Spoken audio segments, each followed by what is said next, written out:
This diagram is from the United States Patent and Trademark Office.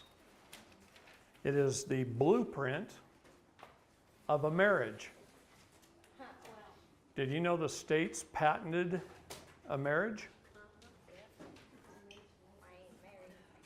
Yeah. For all those of thinking about getting married or are married, this is for you. Or those that are divorced, it's still for you. See, the state is the primary in the contract. The state joins with the husband and then enjoins with the wife. There is no direct line connection between the husband and the wife. What's the ENJ? Enjoins. Enjoins. Joins and enjoins. Enjoins just means second position joinery. Okay? So the state joins with the husband, enjoins with the wife. There's no direct line between the husband and the wife. That is a broken line. Any architect or engineer will tell you that a broken line on a blueprint is a beam that bears no weight. And they put God on that line. So God bears no weight in the contract. When you get married with the state, God bears no weight in the contract. The state is the primary contract holder under the doctrine of parens patriae. And if the husband wants to deal with the wife, they have to go through the state. If the wife wants to deal with the husband, they have to go through the state, and so on.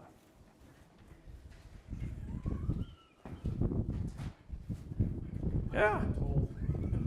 Yeah. And they tell you you have to get a divorce if you want to separate. When you get a divorce, you're still under contract with the state. So you still have to work through the state. Even if you've been divorced 30 years, you work with the state. They get involved in every aspect of your life between the two of you with the state. So I said this in one of my classes in Alabama. And it was a class of the 10th Amendment Society. And the 10th Amendment Society down there took this to their state legislatures. And the state of Alabama no longer issues marriage licenses. Wow. They do what I tell them to do. And what I tell them to do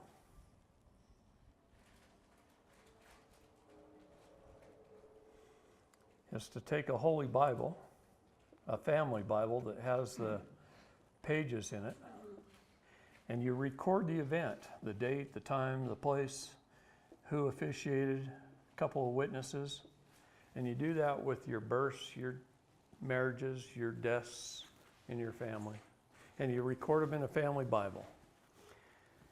The state of Alabama says, take these to a probate judge, and he'll record them on the land with the county recorder. And it's every bit as legal as that. But you don't have them in your life. But you don't have the state as the primary in your life. That's how we're supposed to get married. Can you use anything besides a Bible? The Bible under public law, oops, man, 97-280. Public law 97-280, the Bible is law. The Bible is the Word of God. This nation was founded on God principles, and the Bible is law. And since 1607, we, the people, have been recording our marriages, our births, and our deaths in the Bible. and recording them on the counties of this country since 1607. It wasn't until the 1930s that we started doing this.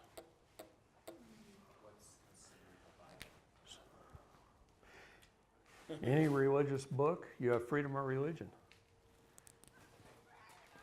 But this country was founded on Christian principles.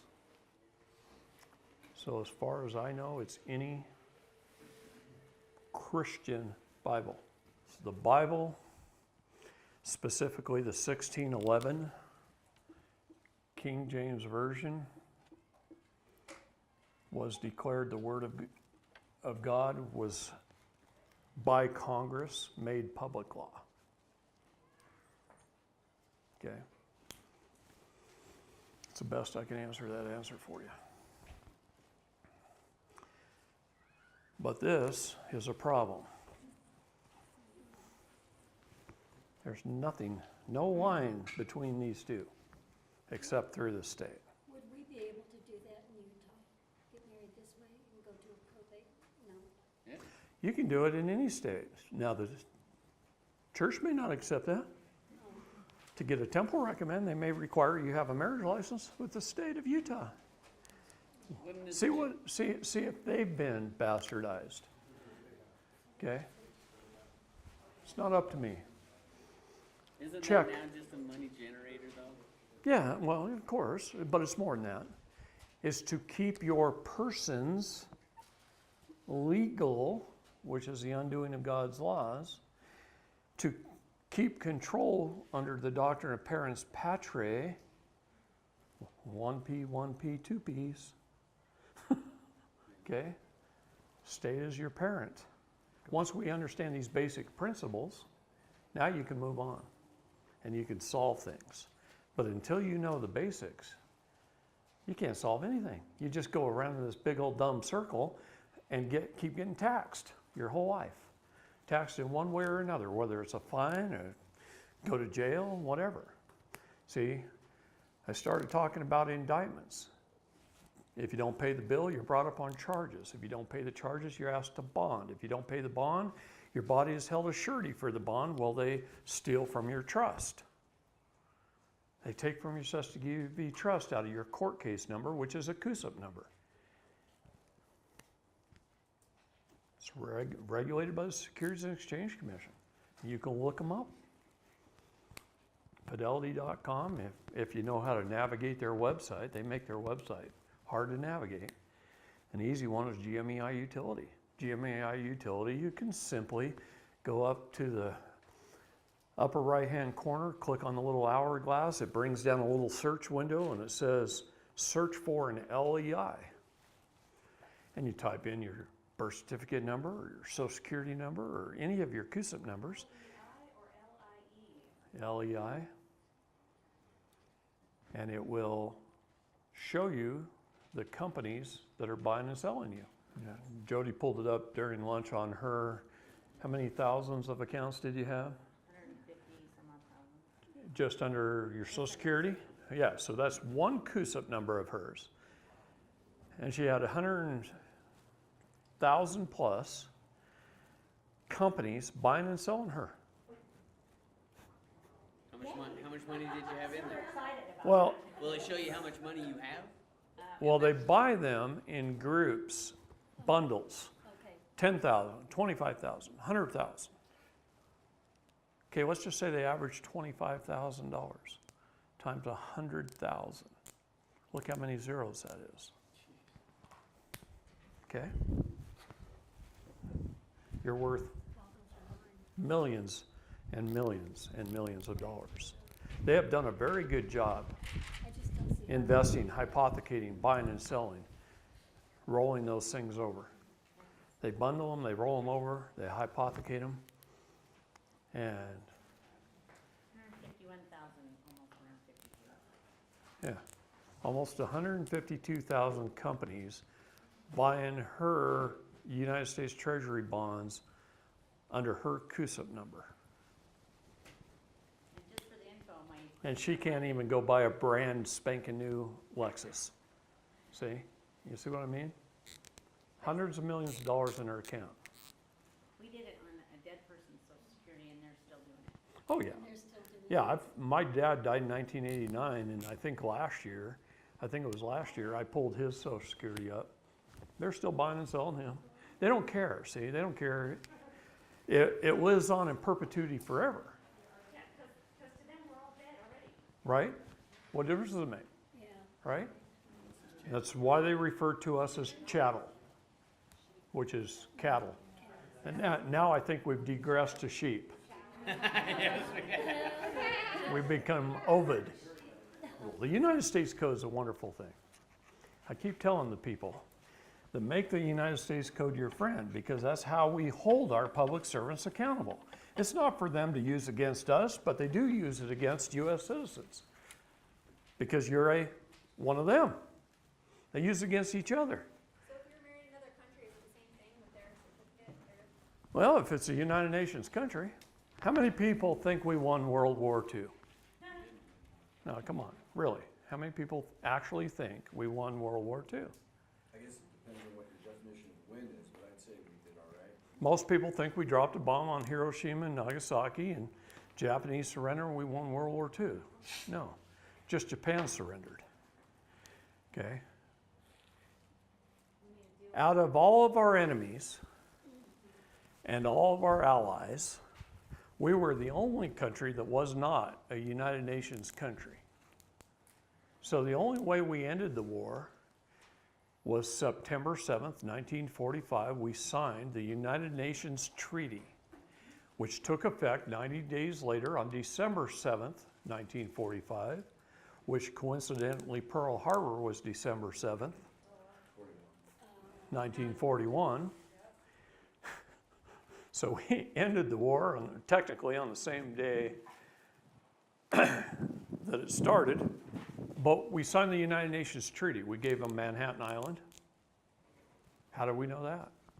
Well, Rudy Giovanni, when he was mayor of New York City, the press came to him and said, can't we do something about all these guys with all these parking tickets down there on Manhattan Island? And he said, I don't have any control over Manhattan Island. I'm just the mayor of New York. Well, isn't Manhattan right smack dab in the middle of New York City? Yeah, because it's the United Nations owned it. Why do they own it? We gave it to them in the 1945 treaty, What was the United Nations Treaty. We gave them 50 miles along the Mexican border as well. Did you know that? 50 miles wide. Those farmers down there that are right up against the border think they own their own land. They're sitting on United Nations property. What about Alaska and Hawaii that became states after December 7th, 1945? What happened to those? If you look in our laws, it says we have 47 states and Canada in our laws. And Canada. We don't have Alaska and Hawaii. They're under the United Nations. National parks too, correct? Yeah. You know what else we gave them? Yeah. Part of our national parks, we gave them all of our police forces except our county sheriff's departments. Every city police force in the United States is United Nations. I built the City of Bend Police Department building, and on the blueprints there were 2 locker rooms. Each locker room had 115 lockers in them, and a bench down the middle, and all these lockers. And both rooms were identical, except this one had a bolt door, but they were identical. Same lockers. Forgive my artwork. I'm not much of an artist. But when I built the City of Bend Police Department building, I had to build 2 locker rooms. And I said, how come?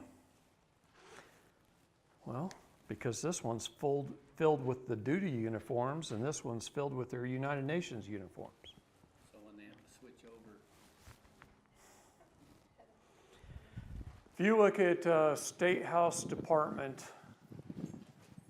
Publication 6227, written in 1961. It's an order from the United Nations to tell the police departments to begin to find ways to confiscate our firearms. A foreign nation has to work through our State Department.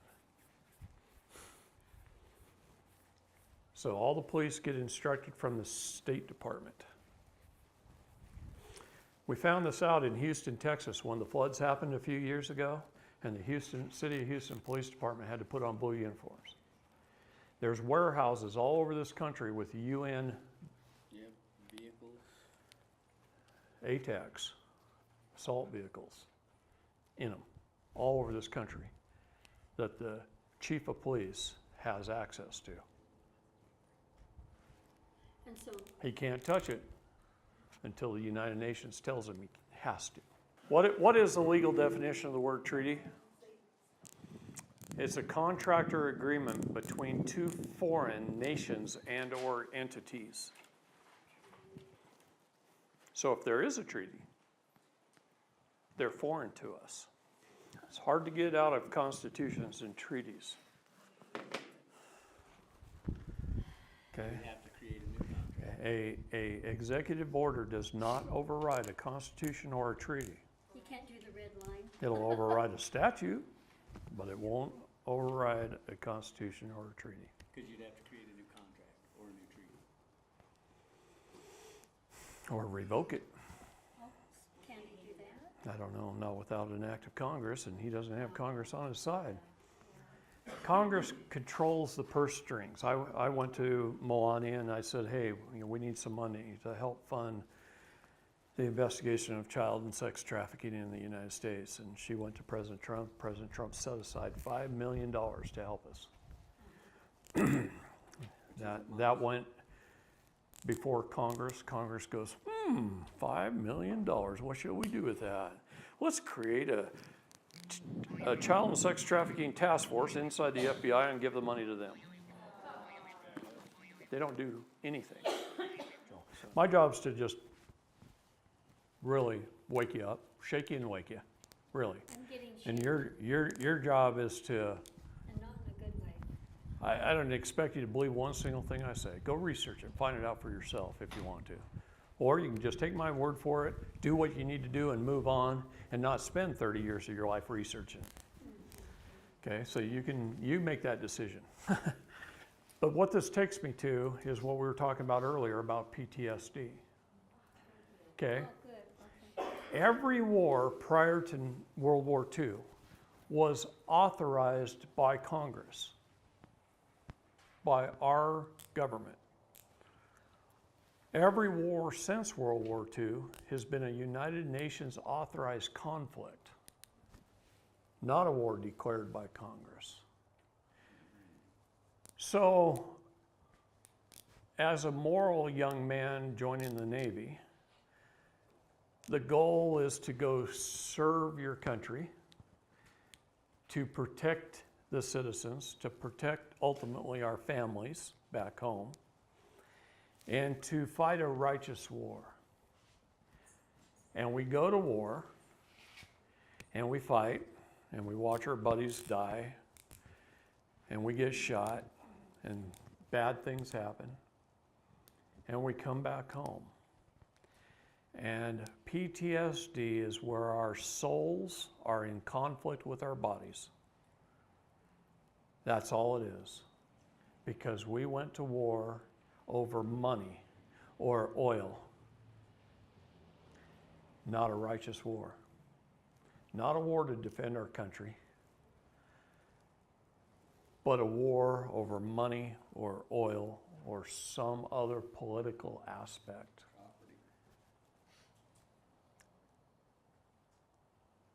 And our souls know that. Our souls know that even though we have the greatest of intentions and the most righteous intentions, we're out there committing murder and other sins to fight a war that's unrighteous. And so we come back with PTSD. And I call this fraud, as I do most things, because fraud has no statute of limitations. we were sold into believing that we were fighting for our country. And we believed that with all of our heart and all of our souls. And we were frauded. And our souls know that. Our souls are energy that holds us together.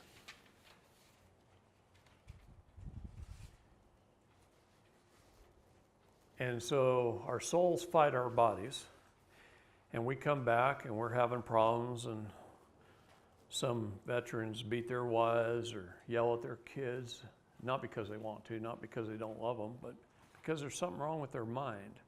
They're in torment. And they do all manner of bad things, including once every 22 hours commit suicide. And they come back and they go to psychologists and they get on mind-altering drugs, thinking it's going to help them. And what they really need to do is, the nice thing about fraud is, at some point in time. That's the nice thing about fraud. Now let me explain that. At some point in time, fraud must be recognized. Okay? The day it's recognized is the day the wheel falls off the wagon and everything comes to a halt. And it vitiates everything that went before it. It can't start moving again until it's recognized, until it's satisfied, until it's settled. As soon as I can tell veterans this story, now they know why.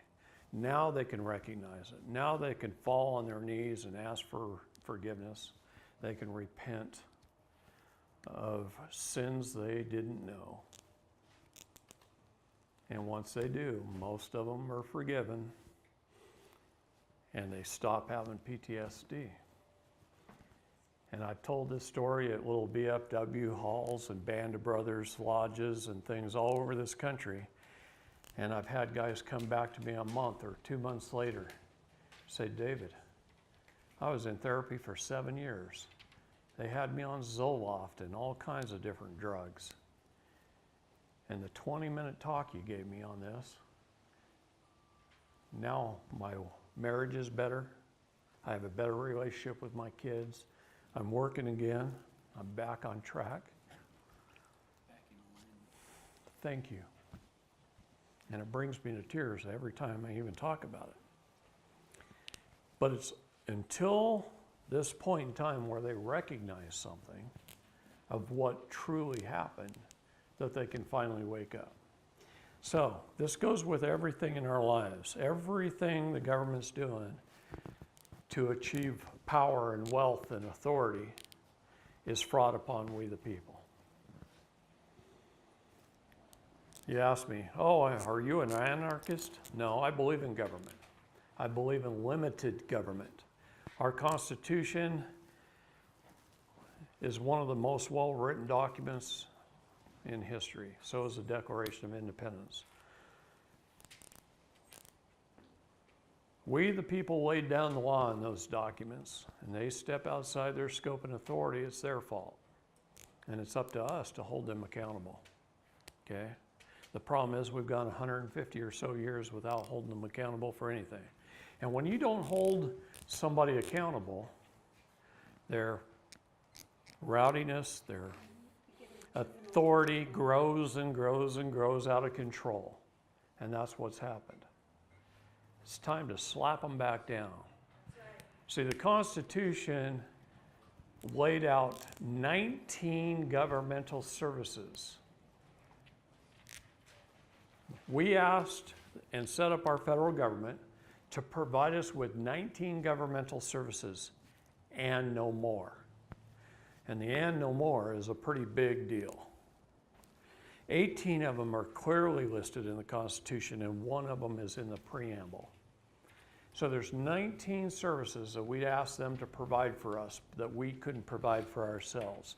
And if they would provide them, we could be going about our ways, and we could be farming and logging and catching fish and doing whatever it is we do, build houses. We could do whatever it is we wanted to do. We'd have freedom.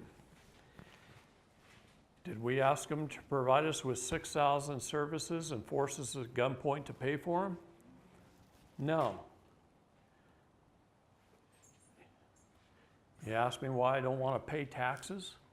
Because I don't want to pay for the 5,980 services I didn't ask for, that they don't have a right to provide us with. So how do I hold them accountable? Part of it's by not paying taxes. I'm not going to give them the money to do that. The problem is they're already taking it from me out of my Cesta QV trust. So unless I claim my minor estate and take half of that money back, my half, according to the Public Charitable Trust, where I'm the co-trustee and the co-beneficiary and the only signatory officer, if I don't stand up and take it back, then they're just going to keep using and abusing us.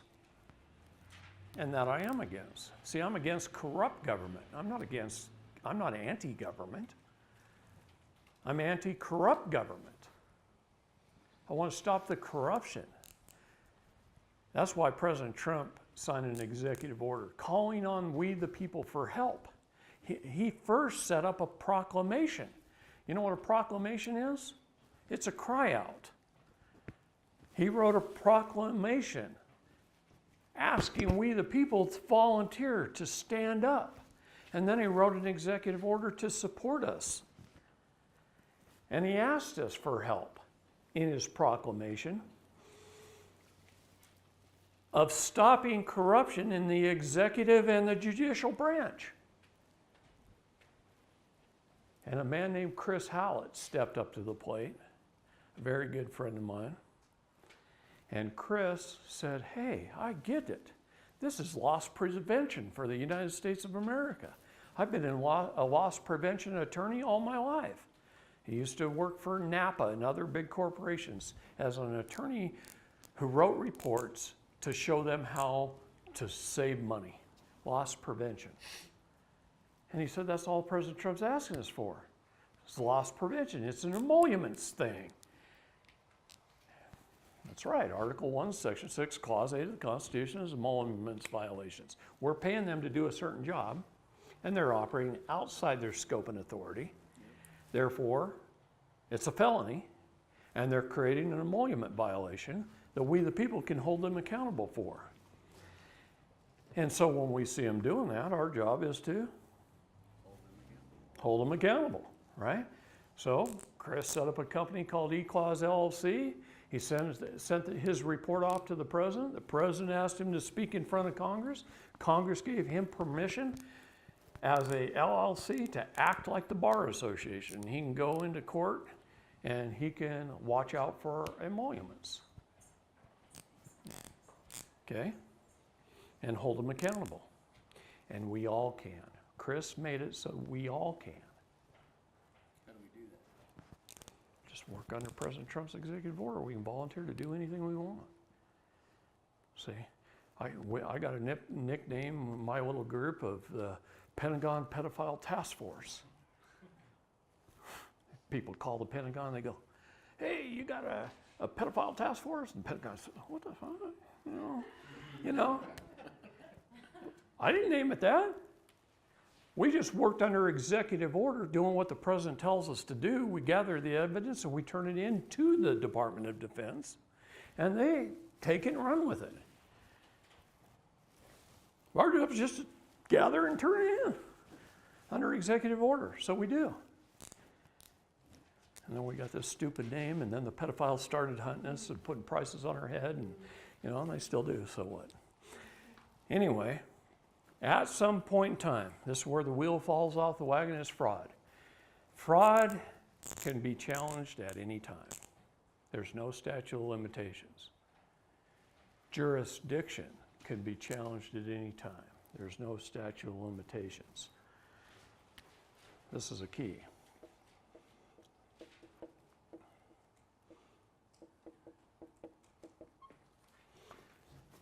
Two things that can be challenged at any time. You can be 20 years into a life sentence challenge jurisdiction due to the fact of fraud and walk out of prison. There's a lot of that, a lot of fraud. There is. Everything's fraud. There was no full and honest disclosure of the birth certificate, for one. Did you know a vessel had been created in your name? When you got a letter in the mail and it was addressed to your all caps names, you just think somebody made a spelling error? You see what I mean? No, they're sending a letter to your vessel. They're calling the vessel. They're summoning the vessel. Are you saying that on your birth certificate it's all caps? Yeah. What if it wasn't? What if it wasn't? So it wouldn't be valid? It's always all caps on the birth certificate. On the certificate of live birth, it's not always. Okay. Okay? They steal your soul. They take your soul prints at birth. They send you out to sea, presumed dead and lost at sea until you return and claim your minor estate. Legal definition of the word minor is somebody under the age of 18 or somebody of any age who hasn't claimed their minor estate. We're all minors in this room. Over and over again, the Bible teaches you to take dominion of the jurisdictions, land, the air, and the water. When you take dominion, then you're above anyone trying to control you. You're sui juris. You're of your own rights. Your rights are unalienable. Therefore, no one can control you. See? That's why I can walk into any courtroom, let them know my status, appear by special divine appearance, show them I've taken dominion over my jurisdictions, and there's nothing for them to adjudicate. It's that simple. As long as I don't murder somebody. Okay?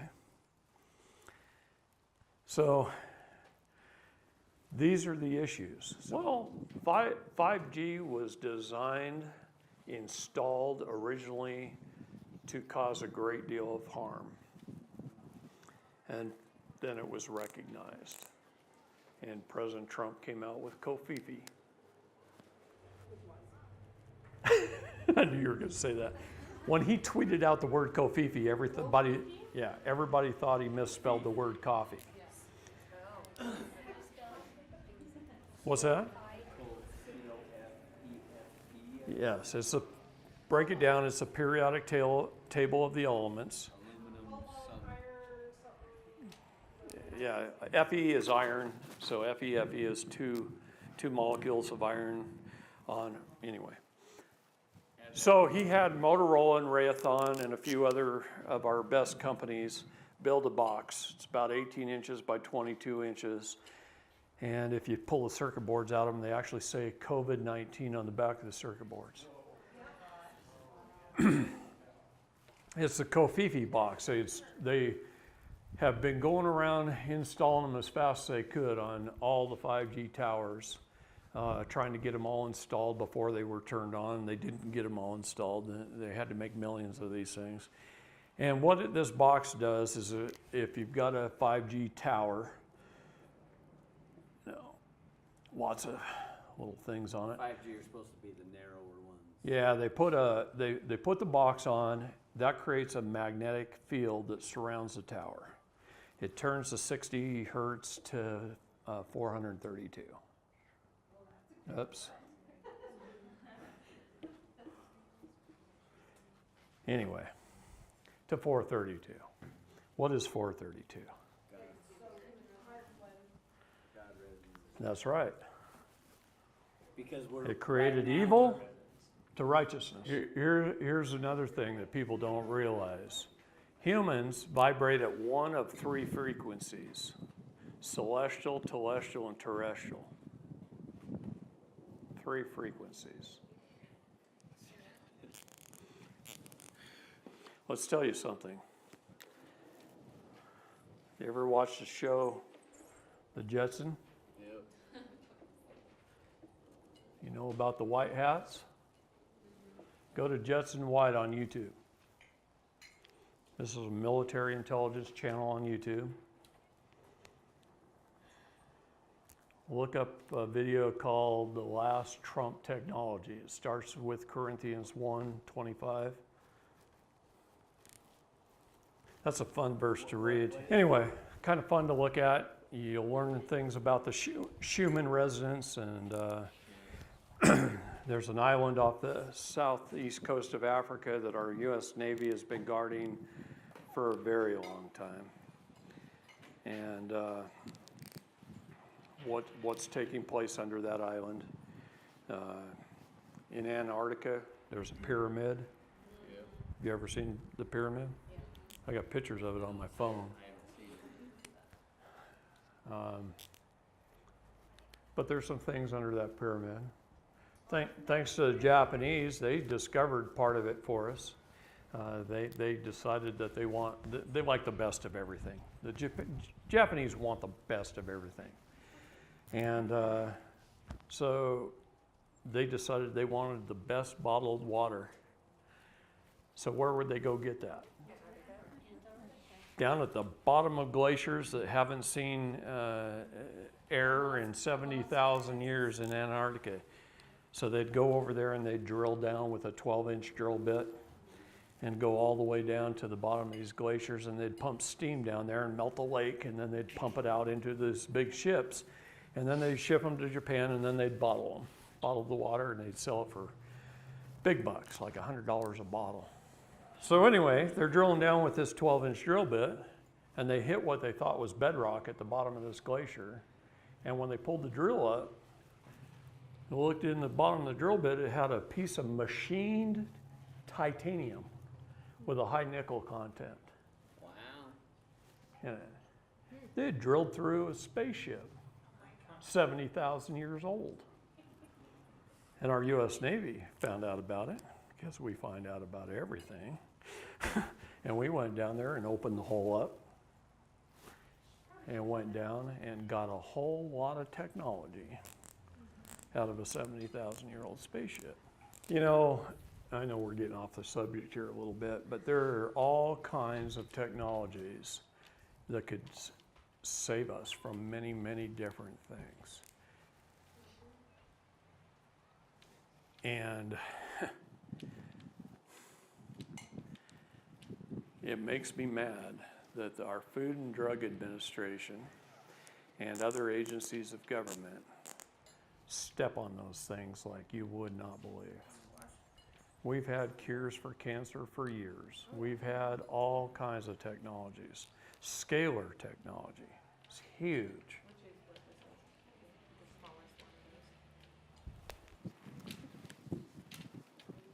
Got a doctor in Montana that can use scalar technology, and if he knows the exact GPS coordinates of a guy that's sick in Africa, he can cure him from Montana using scalar. Scalar technology can be used for good or evil. It can bring down an airplane. It can freeze and or microwave, depending on if you positive or negative it. Depending on the size of the unit that you use. It could freeze an army in its tracks, turn them to ice, or it could melt them in its tracks, or it could be used to cure malaria. Scalar technology could be used for anything. Because it seems like it's just wiping everybody out. And we've had it for a long time, since the late 60s. Russia had it first. It was a wonderful technology. And they knew it could be used for good, and they knew it could be used for evil. I've got the CIA report on it right here. It's a wonderful thing. I'm concerned about my grandkids going to school and the masks, and if they don't comply, I'd be concerned too. yeah. I'd be suing your damn governor right now. Yeah, I know. How do we go about doing that? If we Oh, had- there's already a lot of people doing it. And How do we get involved? but everybody needs to get involved.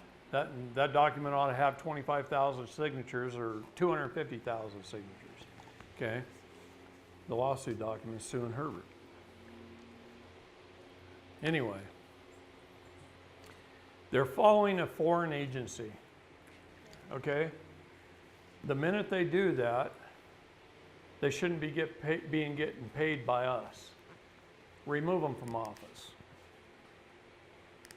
An emolument violation. It's a constitutional violation. I don't think they put that in their lawsuit.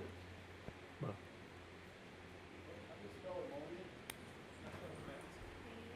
you were going to ask? I'm gonna ask, 'cause I'm not an English guy, and I certainly Me either. I ought to ask him how to spell emolument.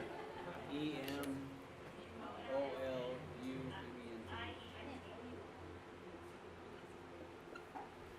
Oh, I was wrong. Am I right?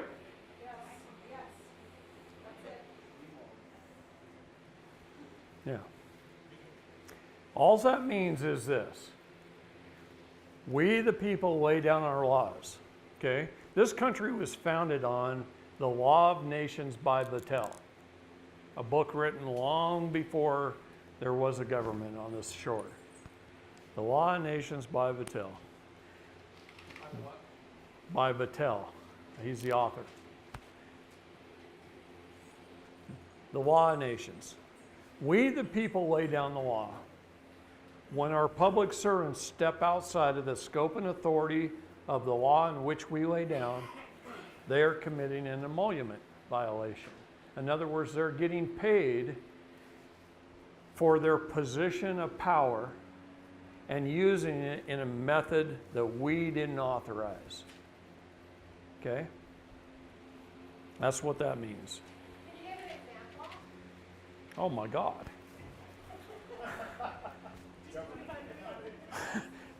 We asked them to provide us with 19 governmental services. They provide us with like 6,000. Social Security. On and on and on and on and on. Okay?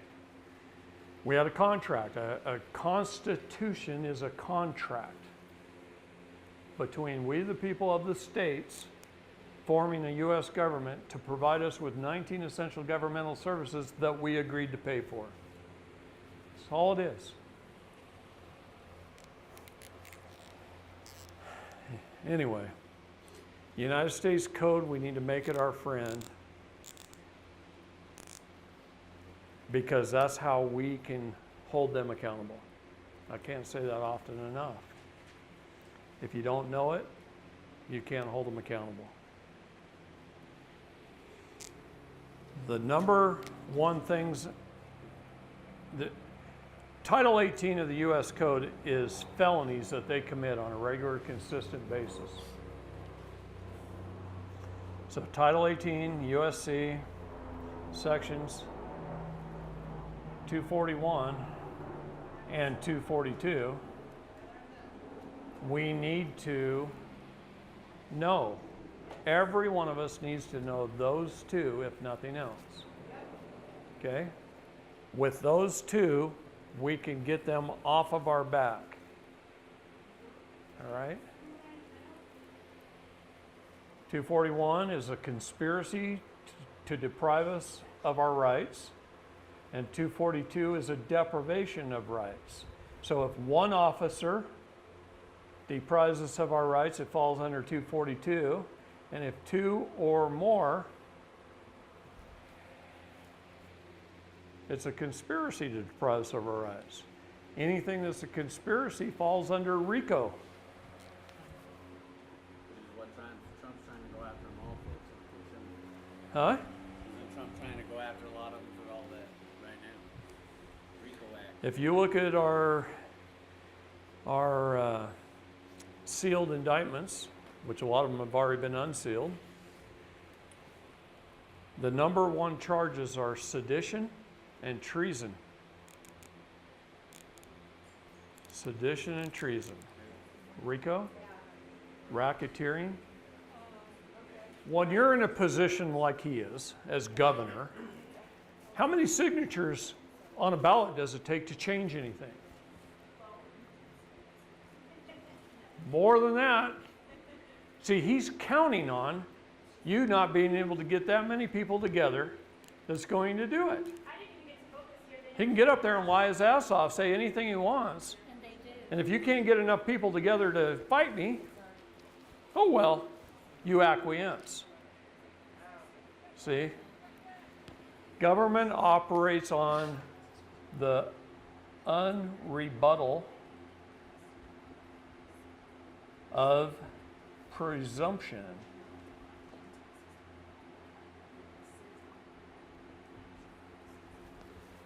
They presume, they assume, you don't rebut. Kind of like they're assuming we're all sick right now. You go out on your daily lives, you watch your soap operas, and you play your pickleball, and you know, you don't do anything, and they do whatever they want. That's how they take power. That's also what parasites do. You know, I was talking about you. All right. So, doesn't matter what you're doing, but we should be able to live our lives, ride our bikes, play pickleball, go fishing. We should be able to do those things and not have to spend every waking moment learning how to combat what they're doing to us. During this period of the Great Awakening and even before, I've been doing this about 35 years, more than some of you have been alive, okay? And during that time, I have seen many, many groups stand up to fight. And then those groups tend to go away over time because of infighting amongst themselves. They know that. They know you're going to destroy yourself. That's why I tell people I love everybody that stands up. I don't care how you fight. I don't care what group you're in. I don't care if you're right or wrong, as long as you're standing. Because as long as you're making an effort to do so, the people I don't like are the ones that don't make any effort. Okay? Not everybody's going to be right. No one's right 100% of the time, or our name would be Jesus Christ. Okay? We're just not. I hope to be right as much as I can. But I'm not always right. I try. I try very hard, try harder than most, but I'm not. Okay? But as long as we're standing and making an effort, they're not going to get away with as much stuff. They're like that bully little kid on the block whose parents never discipline them. And they just steal your lunch money, and then pretty soon they're stealing your lunch box. And then pretty soon they're stealing your car. And that's what they do. They just do it a little at a time. And they gain more and more and more power. And for the last 150 years, we the people have not been good at standing up. We just haven't. The groups have been too little and too small. Now we have thousands of groups out there. We got the DeJure assemblies, we got patriot groups, we got 3%ers, we got hundreds of groups just standing up. I refuse to be a part of any group simply because I know that they self-destruct. They usually get someone in who's a dictator type, and it's my way or the highway. And the other people are going, well, that ain't right. We're talking about our freedom here. We have freedom of expression. We should all learn. We should all learn from each other and gather information and put it to work. And I'm saying as an individual, as long as we take dominion over all three jurisdictions, most of the groups are jumping out of the water and onto the land with both feet, and they say this is where we want to be. And then the water comes behind them and drowns their butts. See? Because they didn't take dominion over it. They didn't jump into the jurisdiction of the air either. And that's the highest form of law. Why are they only going to the land when the highest form of law is the air? You're better off putting everything in a trust and jumping right into a trust and holding the fiduciary responsibility. You got more clout. But they don't do that either. In fact, some of those groups don't even believe in trusts. In fact, I was told by one of their leaders that trusts were developed by the Catholic Church. And I go, you got to be kidding me. What's Genesis? Was that developed by the Catholic Church? That was long before the Catholic Church. All through the Bible is trusts. Trusts are the highest form of law. Even judges know that. They know a fiduciary is the highest clout. Right? Huh? That's what a handshake is. Trust.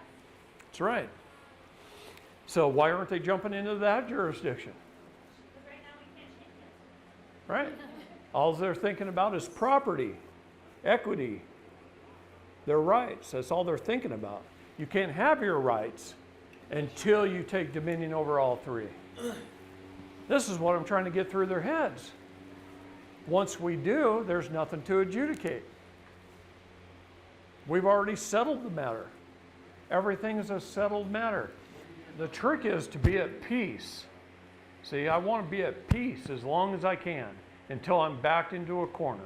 And then by God, I'll fight. But until then, I'm at peace. And they're at war.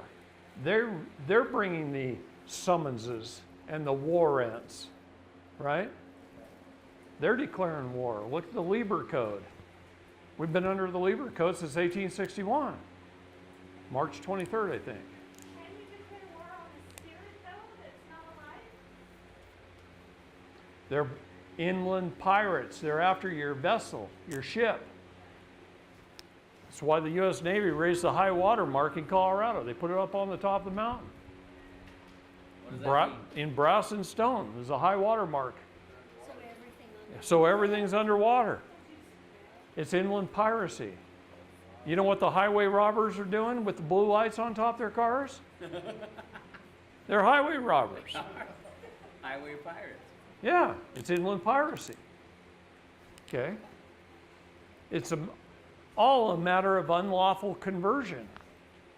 They unlawfully convert our soul, our name, the things that are most precious to us. They convert them into something else that they can control. And we just sit back and go, oh, well, shoot, I got a letter in the mail today. I guess I better answer it. Oh, it says I got to show up in court on May the 3rd and 8:25 in the morning. Guess I better go. And you show up under general appearance to your all caps vessel name. You don't know the difference. You know, they used to call it a straw man. I hate that term. I hate that term too. Because it's not. It's a vessel. It's a separate entity. And I hold the office of person as a signatory officer for the vessel. So I sign the bills of lading. I pay the bills of the ship. I take inventory of the cargo. That's my job as a person, as a signatory officer. But until I become the captain and take ownership of the ship and pilot that sucker, I'm just a person. I'm just a signatory. You got to take ownership of your vessel. Okay? Now, once you've taken ownership, now you're the co-trustee, co-beneficiary. Till then, you have no access to it. You don't even know how to use it to pay off your car or your house. You know that one you don't own that the state does? How come you don't own your home?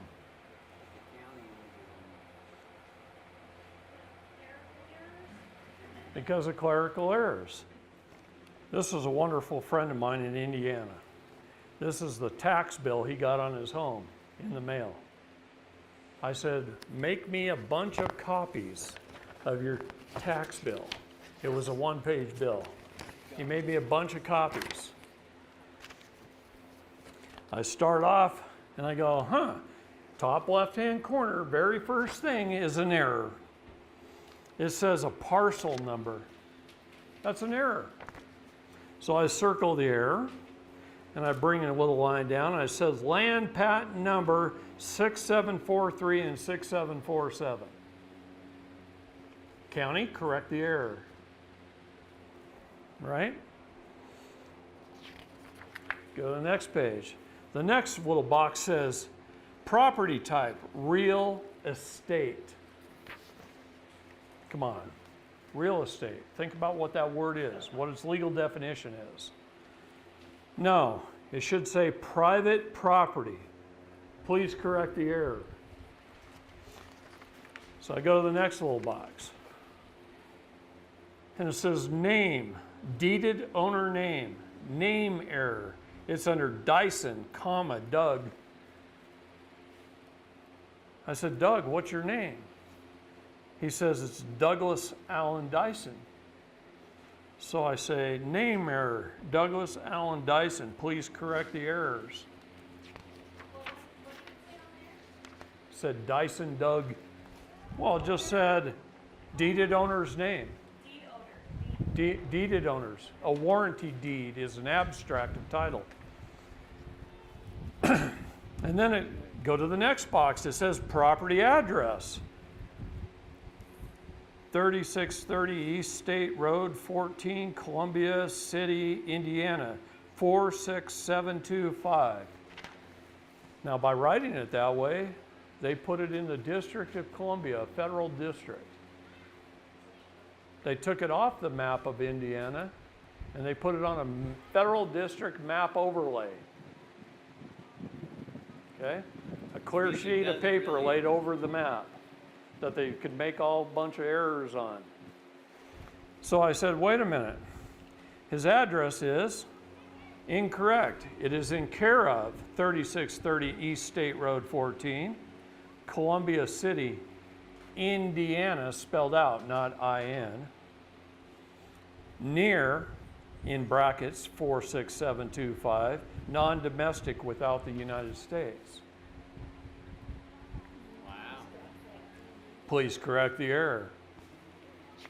Which now put it at that location. Now, it says legal description.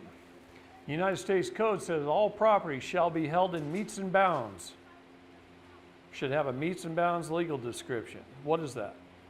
Well, from this marker, it's so many feet to this property corner, and then it's so many feet to this corner, and so many feet to that corner, and so many feet to that corner, and so many feet back here. And then this is the property. It's in metes and bounds. They have it as Lot 76 of Stable Acre subdivision.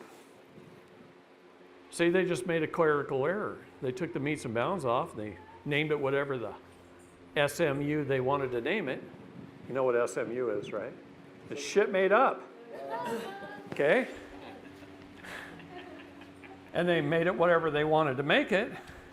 And they took off the lawful metes and bounds.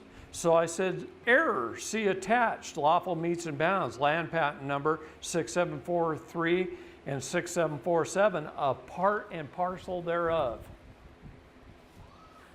Please correct the errors.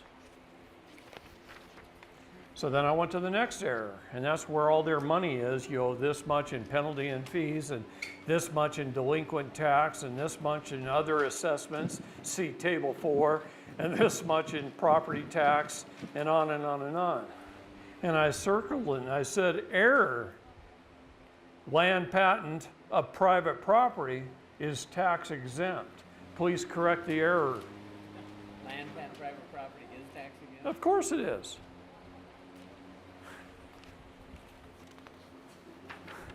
Oh, at the bottom of each of these, it says Exhibit A, Exhibit B, Exhibit C, EFG. So then it says check here for a change of address. So I put error, boxes, Chicago Styles Manual, anything in a box is not part of the contract. And I circled all the boxes on the page. And I said, please correct those errors. Okay. Then we post his property with the land patent numbers. We put up a sign that says no trespassing, $250,000 fine without appointment, and not open to any federal agents. No jurisdiction. And we post the property. Then we record it for 90 days. Then we go record it with the county recorder's office. And then guys like Ken Cromer can move back in their house after they've been out of it for 10 months. And it's been sold to somebody else. Yeah, so how did they rectify that? Guess who bought Ken's house? His bishop. Now his bishop has to sue the court to get his money back. Because he can't sue Ken and get the house. Okay? The sheriff sold it as a sheriff's sale on behalf of the Internal Revenue Service. And I'm sure the money was sent to them. So we filled out some documents for the Internal Revenue Service, said, Show me where there was a verified audit. Show me where there was proper due process of law. Oh, wait, they just shut up and write you a little letter back and said, oh, well, we don't have any proof of that. You don't owe us anything. See? So when you go down that road, are you fighting with them pretty often, you know? We don't fight with them at all. We're at peace. Our job is one of two things. We only have two jobs in life. One is to correct the errors our public servants make, and then to educate them so they don't do it again. They're all compartmentalized legal idiots, and we have to understand that so that we're not beating them up, because otherwise we'd be wanting to kick their ass, right? I can only imagine that you're correcting their errors a lot. Oh, it's a full-time job. Get their money. It's a full-time job. So is that what we should expect? Well, for a while, Yeah. for 150 years, you've been laxed, and so is your parents and grandparents. Right. So now we got to make up for that. We got a lot of errors to correct out there.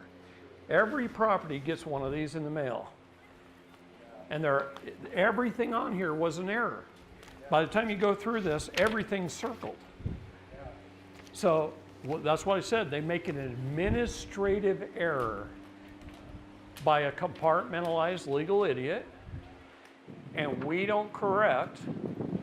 So therefore we acquiesce. Most people would just write them a check for $1,307.73 and $1,254 and $2,562 and say we paid our property taxes, because his property is literally 3 lots right next to each other. How does one determine what their meets and bounds are? Records, your cartographer, your records, go back in your deeds. In order to get your original land patent, you have to do a title search. And there may have been 20 owners. But somebody clear back here, somebody, John Doe, got the original land patent from the United States government. And then he granted it to his heirs through a grant deed. See, it can't be sold. It can only be granted. It could be granted for consideration, but it can't be sold. So you grant deed to his heirs, right? And maybe that's Bob Doe. And then he grants it to his somebody, grant deed. And then they sell it, and it's a warranty deed.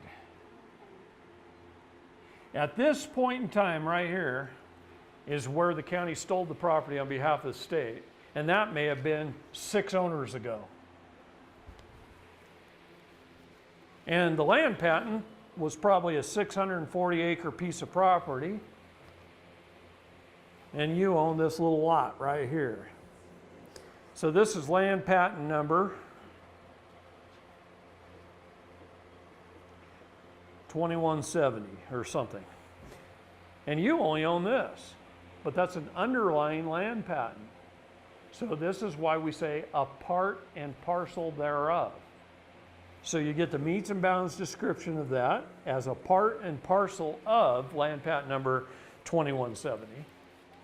And there's your property. So could he have avoided being kicked out if he had done things a different way, or? Sure, before he even had this issue. But see, fraud at some point in time, it must be recognized. So he didn't know this stuff. He didn't know there's an underlying land patent. He couldn't be kicked out or anything like that. And the sheriff came, kicked him out.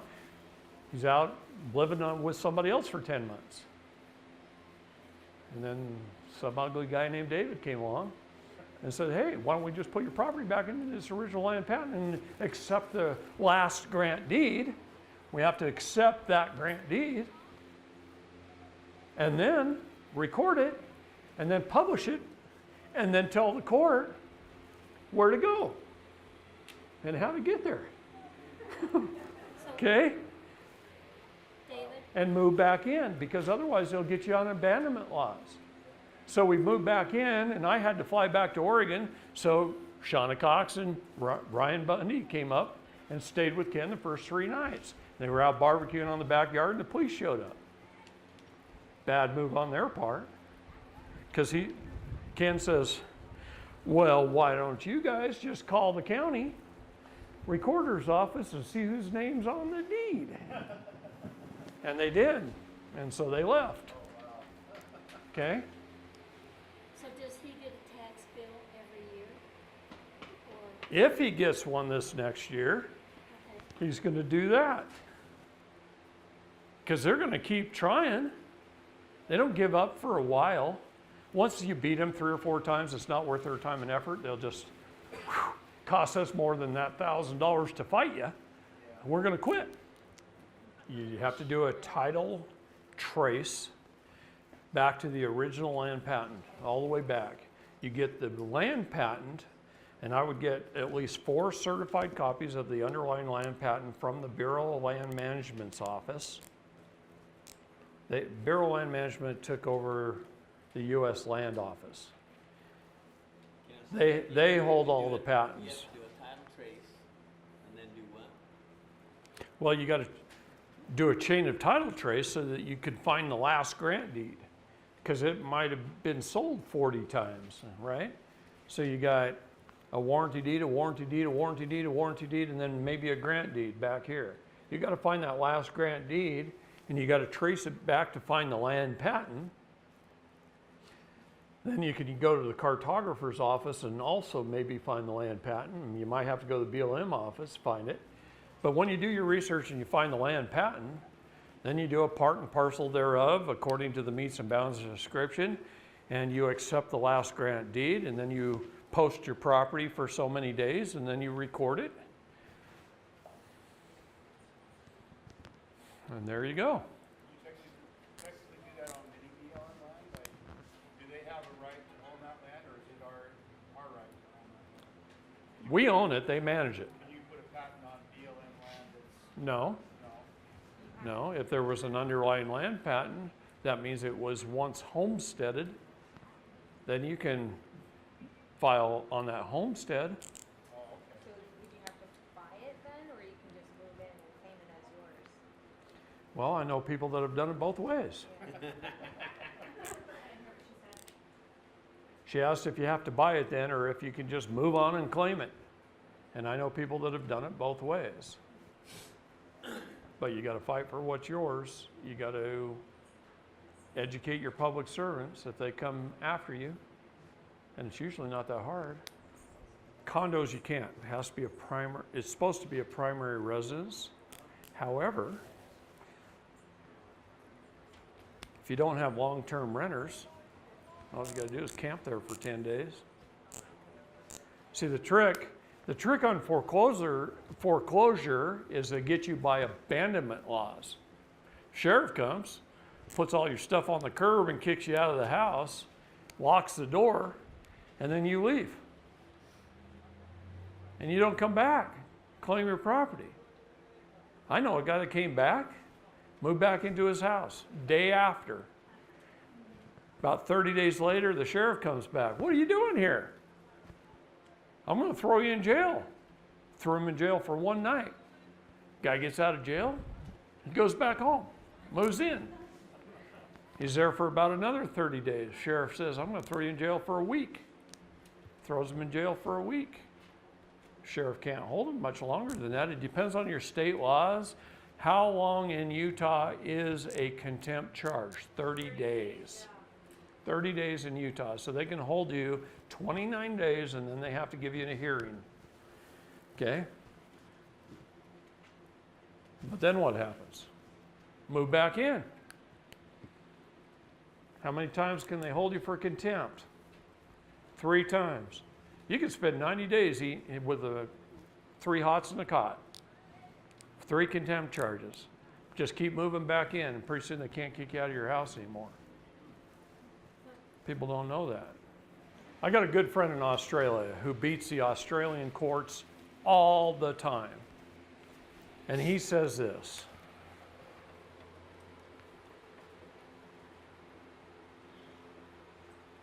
never give them your last name.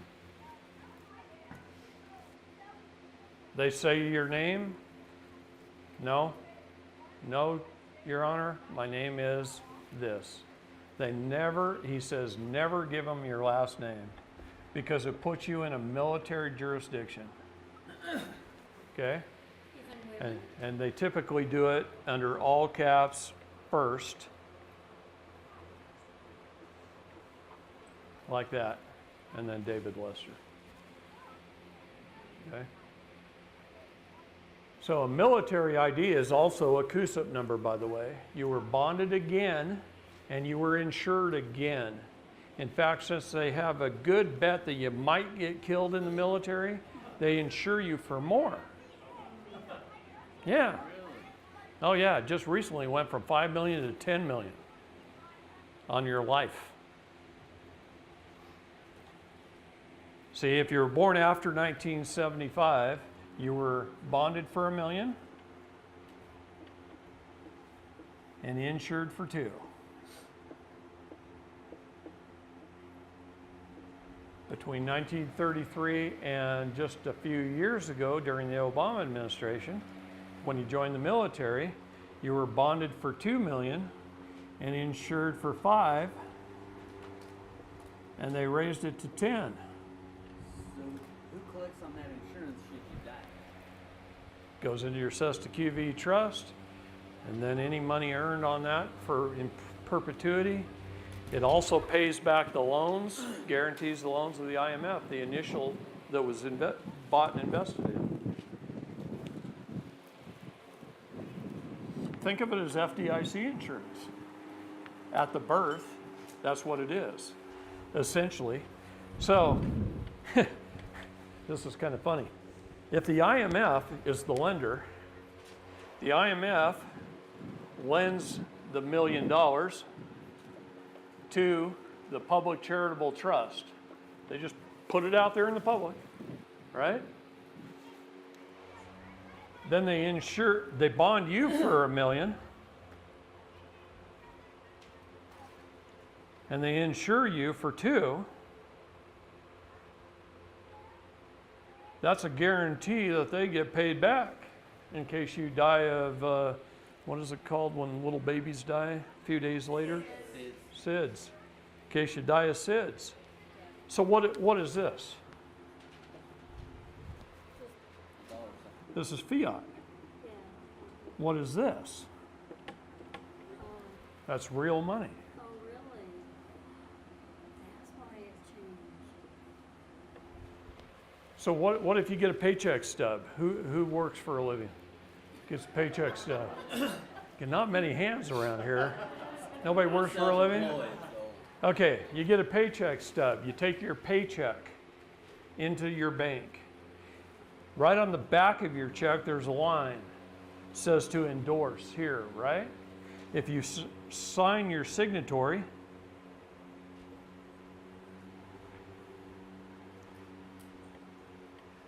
and you write USC 12, section 411,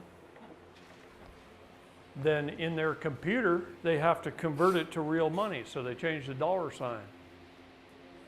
You're kidding me. No. When you open a bank account, when you sign your signature card, if you write USC 12411 on your signature card, everything that goes into your bank and out of your bank is real money, and it discharges your debt. Yeah, see, United States Code is our friend, and you don't know it. How does that work with direct deposit then? Well, that's why it has to be on your signature card when you open your account. You're telling them to deal in real money. Instead of computer. See, this is legal tender. God, I can't even write here. Legal tender. Tender. It tenders it to a later date. Never discharges the debt. Real money discharges.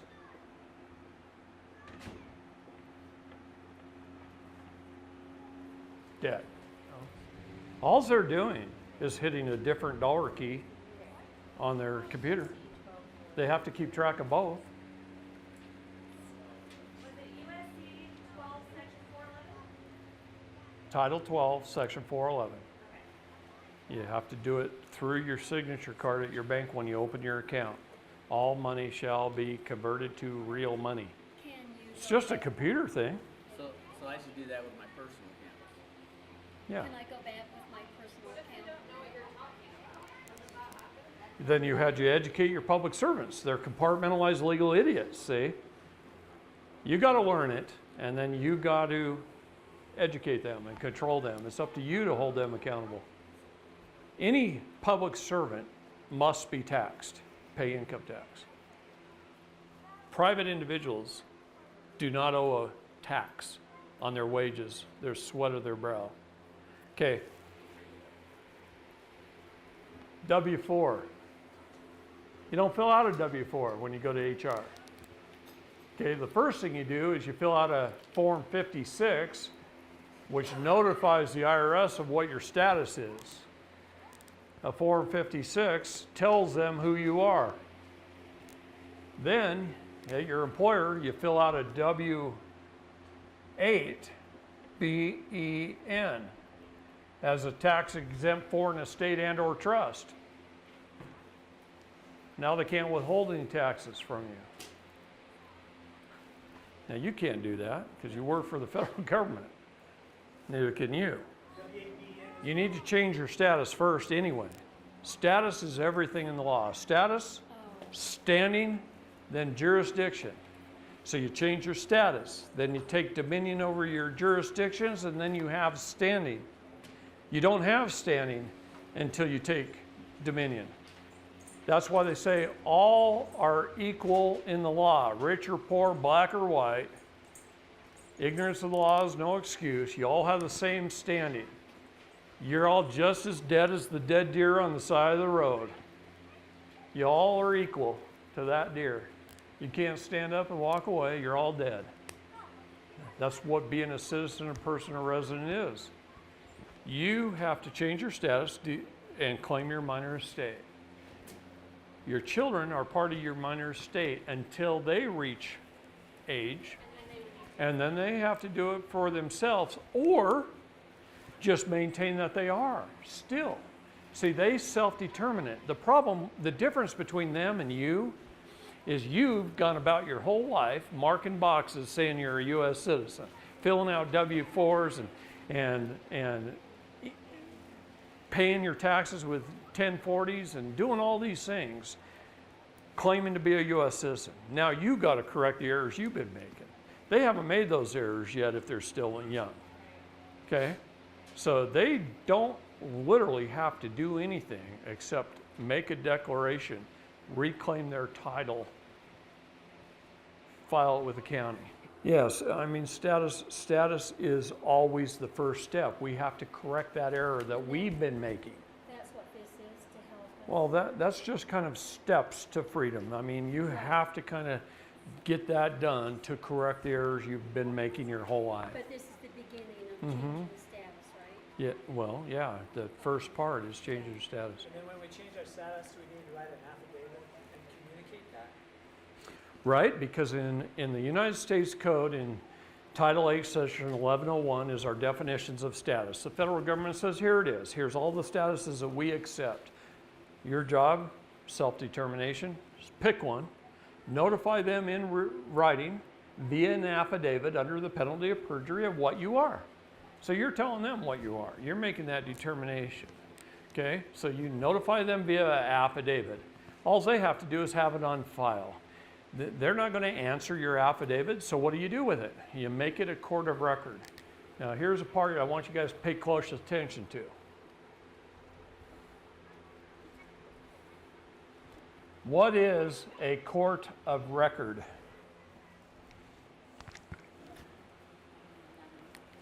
Pretty soon.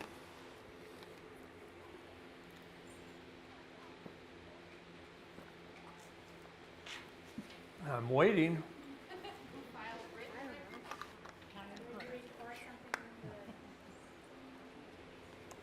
Court of record is just a recorded document.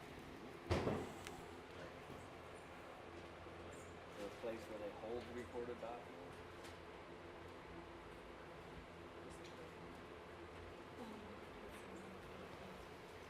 An Article 3 or an Article 6 court is automatically a court of record.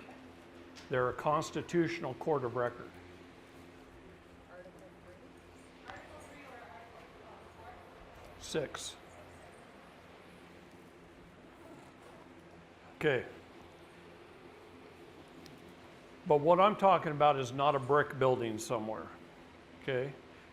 The brick building is not a court of record. None of these courts are courts of record.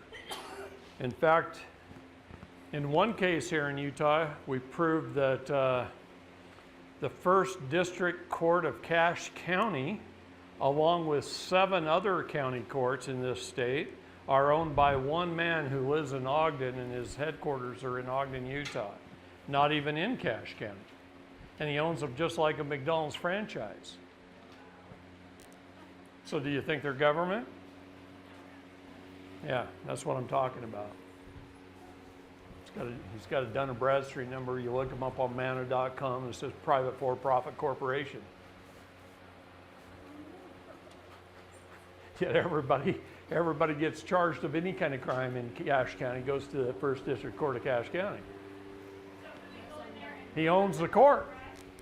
Does that mean he hires his own judges? Does that mean he hires his own attorneys? Does that mean he gets a cut off what fines you pay? Yeah. Do we know his name? Yes, we do. Would you say it? No. So, what is a court of record? David, real quick, what was that website you said, manna.com? Yeah, you picked up on that, huh? Thought I said that quickly. Yes. You want to look everything up on Dun & Bradstreet and Manta.com. Get their Dun & Bradstreet numbers. I was going to talk about this tomorrow. Manta.com? Yeah. You're getting ahead of me, you guys. Okay? This was tomorrow. I was going to talk about knowing thy enemy. Okay? All right. Your documents become a court of record when they are properly served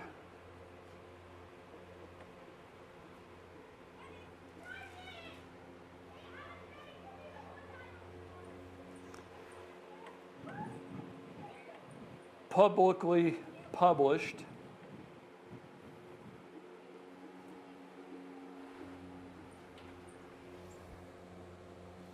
and filed. Your documents become a court of record when they're properly served, publicly published, and filed. So what does that mean? Okay, let's just say we're changing our status. You write an affidavit, you send it to the Secretary of State of the United States, Mike Pompeo. That's who you're required to send it to by the United States Code. Now me, I want everybody to know about it, so I send it to Donald Trump, I send it to our Attorney General, William Barr, I send it to Mike Pompeo, I send it to the Secretary of State of the state I was born, and I send it to the Secretary of State in the state I choose to inhabit. And they all get one.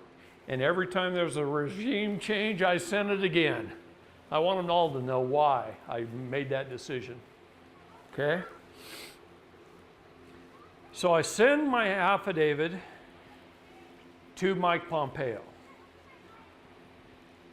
And I send it registered mail return receipt required, so I get the green card back that somebody has to sign for. And it tells a date on when they received it. I get that back 1 to 2 weeks later. There's somebody there sign for it. I always send it, notice to agent is notice to principal. Notice to principal is notice to agent. Okay?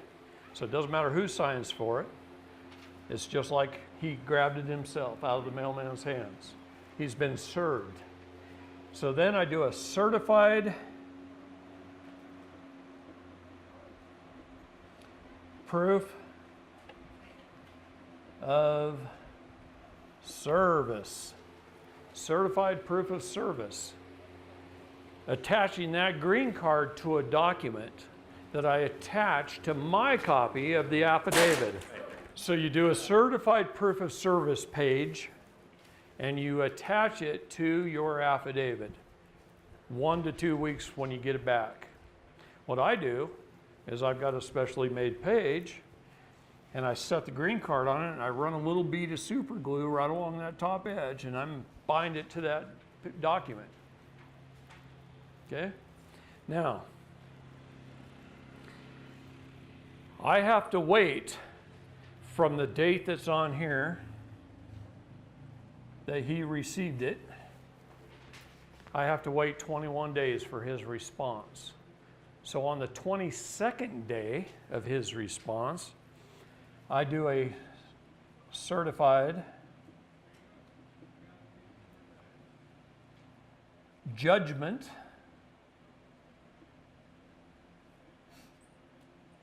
of unrebutted affidavit. A certified judgment of unrebutted affidavit. He didn't respond, he acquiesced. They know that, they don't care. The affidavit becomes a judgment if they don't respond. So I do a certified judgment of unrebutted affidavit. And I lay that on top of my proof of service sheet, which is on top of my document. And now I go down to the county recorder and I put it on the land and I publicly publish it. I make it available to the public. Anybody can read it. And then, if I ever need to, first I take it home and I file it.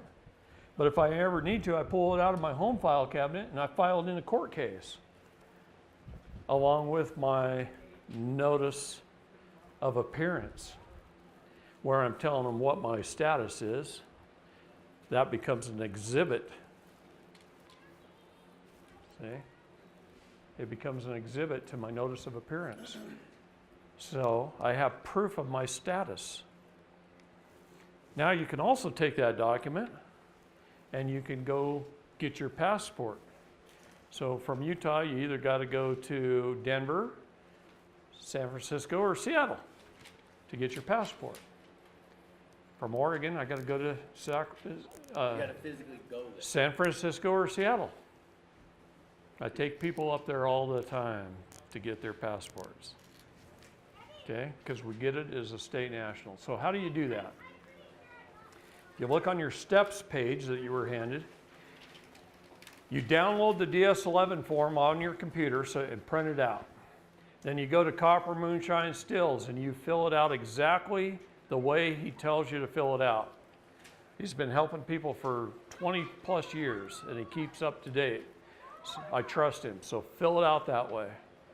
Then you take that, go to Costco or wherever, get your 2 photos and your ID that's required, your pieces of ID, and you have it filled out so that it's filled out the way a state national is supposed to fill it out. Take your 2 pictures, take your ID that's required, take your affidavit with you, go to the agent who's going to issue you your passport.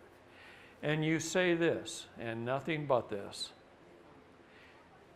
Here's my application properly filled out. Here's my 2 photographs, and here's my picture, my IDs that's required. And here is my affidavit that determines my status under Title 8, Section 1101, A21 and 23, that I am a state national, recognized by the United States of America as a clean and proper status, as one of we the people. Please issue me a passport that reflects that status. And then you shut up. And he's going to go get his supervisor. Okay, and the supervisor comes out. You say, well, I submitted my application properly filled out, my 2 photographs and my ID is required, and my affidavit of status that determines my status as a state national, accepted by the United States of America. Please issue me a passport that reflects that status, and then you shut up. And he'll go back and he'll say, come back at 3:30 and pick it up. And you come back at 3:30 and you pick up your passport. Can I use my proper passport as my ID? Your pauper passport? Yes, you can. Passport is P or proper. Well, What would be this? it's what it used to be.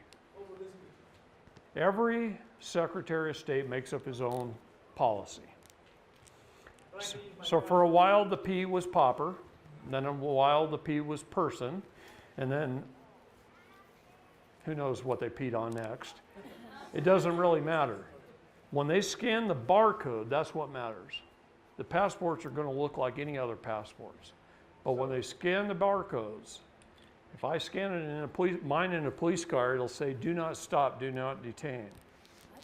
What I'm telling you is we've been making a lot of mistakes. We got to correct those errors and move on. So are you saying we have to physically travel to Denver? Yes, you do. If you go, the post office is just a transfer station. And it's like the old telephone game. You remember that? If I say something into a telephone to you, and then you tell them, and then you tell them, by the time it gets back around, it's a totally different story. Well, when you go to the post office and try and explain this, there's no way in heck they can explain it to Denver, which is where they send it. See, all they're doing is transferring it. Gosh, if you lived in Texas, you could go to either Dallas or Houston. Yeah, but from Utah, you got to go to Denver, Seattle, or San Francisco, and your documents become the court of record when. Always remember this. See, if you go to court and you just submit your documents into a court case, administratively, that judge can do whatever he wants with them. He can throw them out. But if they're publicly published and then submitted in court, it's a settled matter. There's nothing for him to adjudicate. He can't destroy a document, or under the United States Code, he's committed a felony. You want to start holding these judges accountable? Publish your documents first. Then submit them in your court case. Then if he throws them out, he's in deep doo-doo. Now you countersue. Every state statute in the United States says this. Every state statute says this. The only remedy in a state court is a tort claim. Did you hear what I just said? If you're just playing defense, you can't win a football game. You got to go play defense and offense, and you got to do it at the same time. So if you want to win, you sue them. It's a tort claim.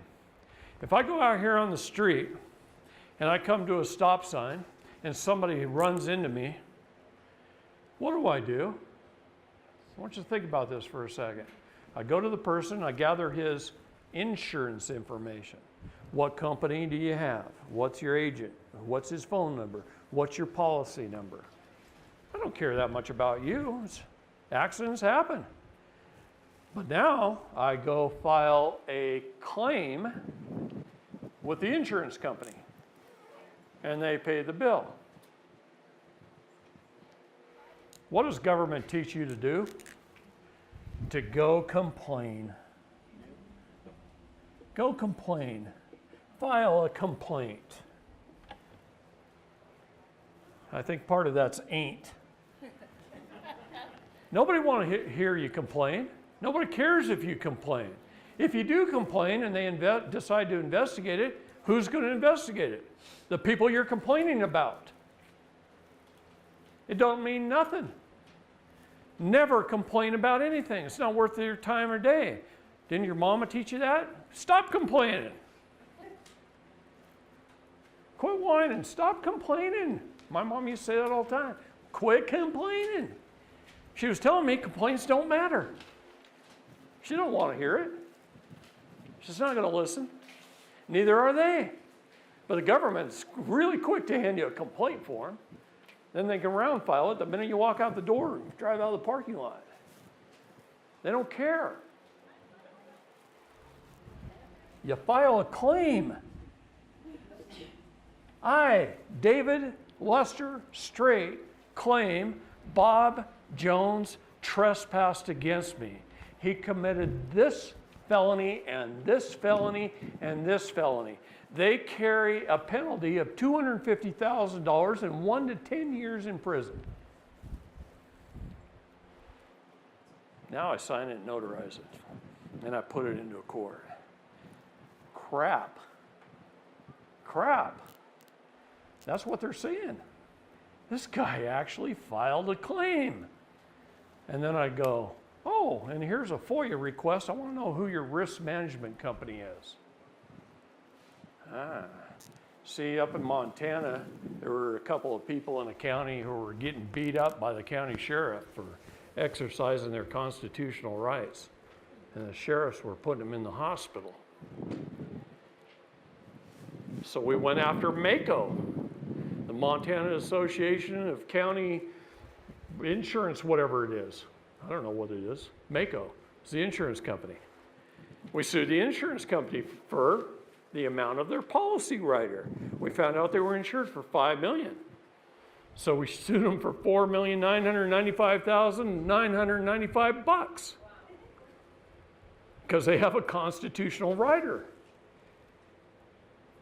And they had constitutional rights as your sheriff was taken away from them. And MACO settles the claim out of court. Writes a check for $4,995,995.95. And then MACO goes to the sheriff, says, you ever do that again, we're dropping your insurance policy, you better knock that shit off. And you know what? People are treated a whole lot better in that county now. So you don't sue Bob Smith, you put in a claim to his insurance company. Who are these guys under their oath? Who are they bonded by? What insurance company do they have? Every one of these municipalities are bonded and insured. You know, the Supreme Court of the state of Arizona has a $3.5 million liability policy, and they're behind on their payments 120 days? I know that, because we sued the Supreme Court of the state of Arizona. Utah Department of Transportation has a Dun & Bradstreet number and is a private for-profit corporation. Now, the departments of transportation are actually very, very powerful. Everything in this country is about transportation and shipping of goods and services. Okay? So you'll learn some very valuable lessons about the Department of Transportation. They're required to issue you a Regulation Z plate, and most of them don't even know what one is. In fact, Oregon, on Oregon's website, when you type in Regulation Z plate, it says you can get them here, here, and here. What is the Regulation Z? Hold on a minute. Don't get ahead of me. All right. It says you can get them here, here, and here. So I called here. Talked to a gal that had been there 35 years. She'd never heard of one, never sold one. Nobody had ever asked for one. So I went to the next one. And this guy was some warehouse somewhere for the Department of Transportation. He goes, oh man, I think we have some lying around here. I think I saw a box of them once, maybe 20, 25 years ago. I'll see if I can find them. I said, how long would it take? He says, I don't know, give me the rest of the afternoon. I'll call you tomorrow. Called him tomorrow. I couldn't find them. Couldn't find them anywhere. No, I asked everybody. Nobody knows where they are. So I called the next one. They go, oh, this is the place that actually makes the plates. I think we have a machine that makes it. We might even have some of the metal that makes them. I can't find any on the shelves, but the machine's sitting in the back corner. I'll go see if we can run it. They didn't even know how to fire it up. They hadn't sold one in 35 years. Nobody in Oregon had asked for a Regulation Z plate in over 35 years. Remember when I told you at the beginning all things are banking in this country? Regulation Z under the banking laws say they must provide you with a republic form of government under Regulation Z. So to travel freely upon the roadways, they're supposed to be able to issue you a Regulation Z plate to put on your car. It never has to be renewed, and it's your right to travel. But these state DMVs don't even know what the hell they are. Nobody's asked them for one in 30 or 40 years. So that's Because they're why, getting all the fees and all the stuff off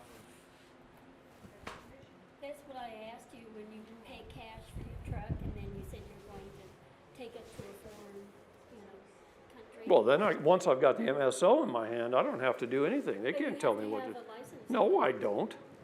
I could fly the civil flag of peace on the front of my truck. I don't need a plate as long as I own it. You only need a plate because the state owns it. The state has your MSO. What about someone who's on our cars? How do you get the DMSO for that?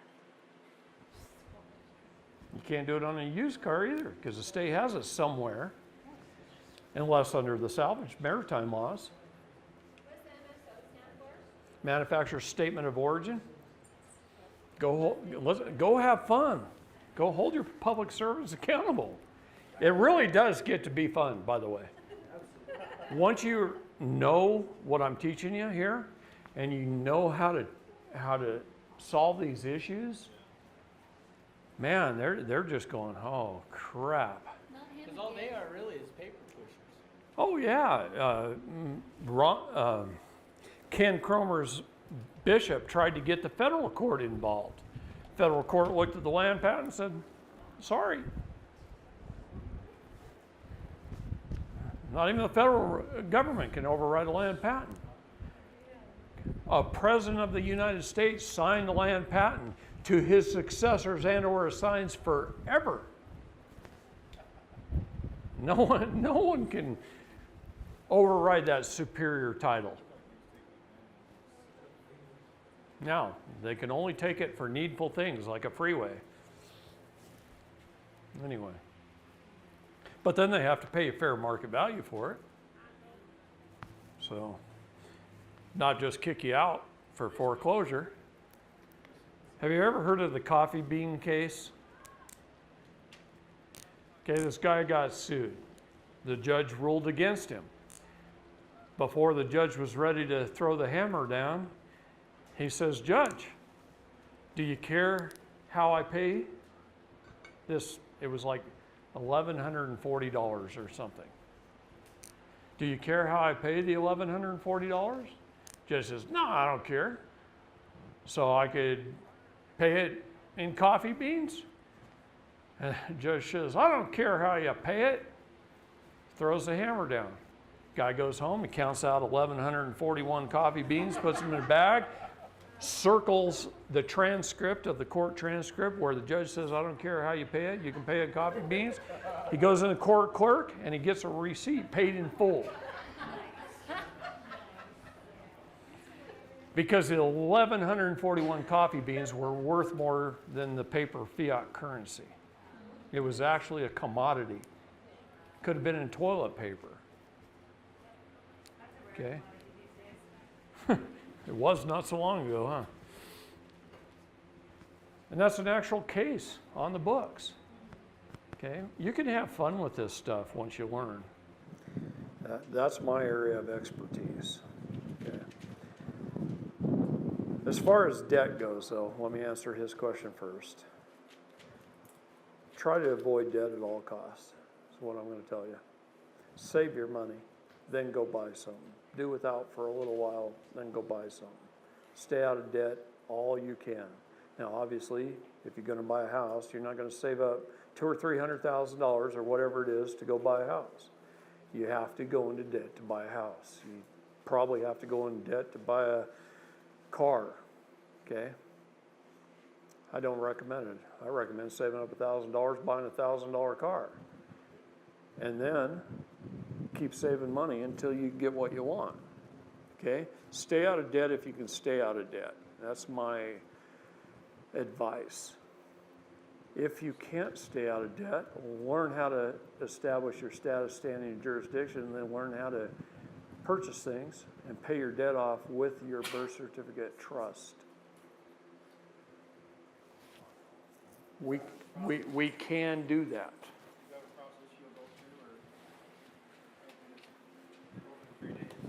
Yes, but it's kind of hit or miss right now.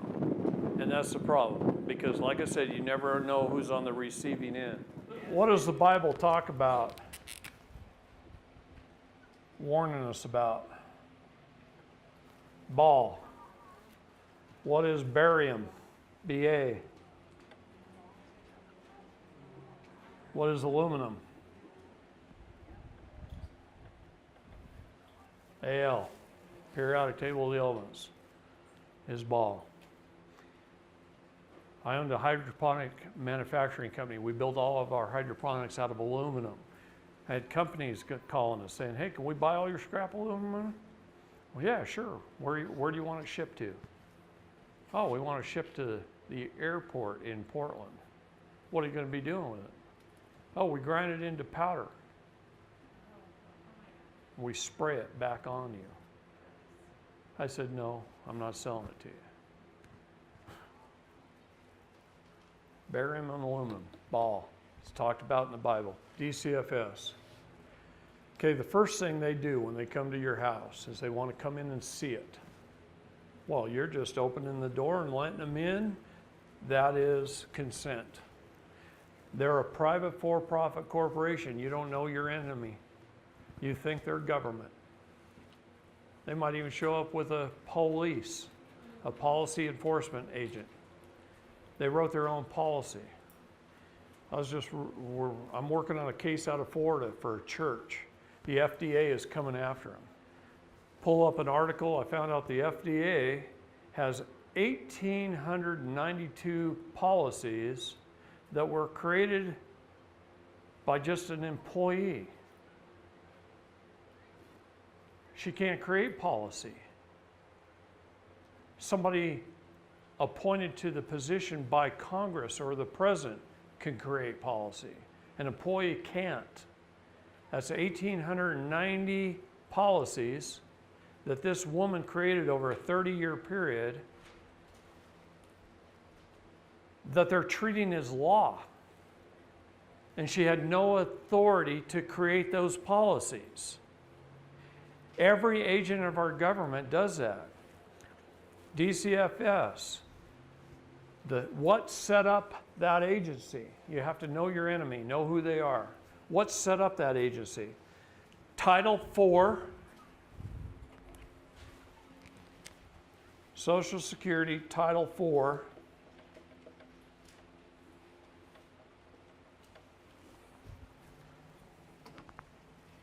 and ASFA. These two things created that agency. DCFS or CPS or whatever your state wants to call it. What's ASPA? Yeah, well, let's just call it Child Protective Services. Every state calls it something different. ASFA, American Safe Families Act. These two acts of Congress created that agency. In both acts of Congress, it says that they cannot take a child away from a parent unless the parent gave their consent or the parent has been tried and found guilty by proper due process of law of a felony. And if they take a child from a parent, they must search for a relative to place it with first, and then if no relative steps up to the plate, they can adopt it out to a foster home. So both things that set up that agency, this is how they get paid, by the way, it's Title IV, says they can't take your child. Yet they do, based on your consent. The minute you let them in the door, the minute you sign a family plan, they do it off of accusations. It could have been a neighbor called them and said your kid was out in the sun too long. Well, here's the reason. CPS is a private for-profit agency. Every child is worth, and this is going to kill you,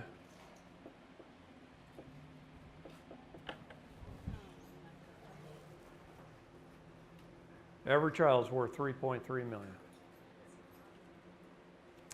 They pull $1.5 million from the father's Sesta trust. They pull $1.5 million from the mother's Sesta trust. They get $300,000 at between $8,000 and $16,000 per month from Title IV D and E funds.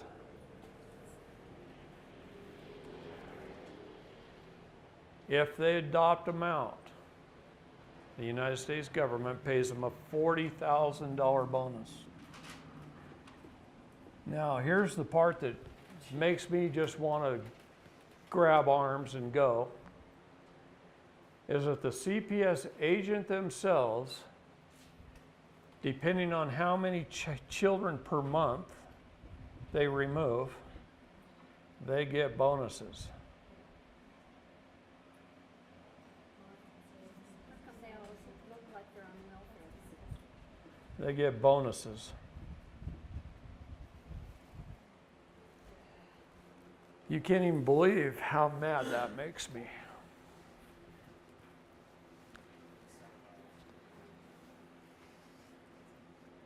that why kids are moved through the Child Protective Services system?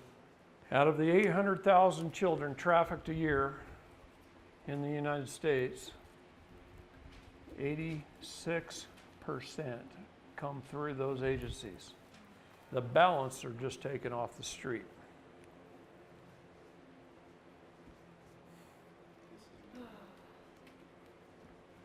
86%. How can they just disappear? Don't the mothers? You want me to tell you? Yeah. Okay, I'll tell you. All right, their policies state this. First of all, they take your kid. Let's just say you had an accusation. They show up with a cop, they take your kid, they have you sign a family plan. That family plan says you'll do this and you'll do this and you'll do this. It could be drug testing, psychological evaluations, bond, whatever. Okay? All these services that they will provide. Every time they get you to do a service, they get to bill Title IV for those services. They spend 18 to 24 months making you do services, telling you that if you do these services, you'll get your kid back. Bullshit.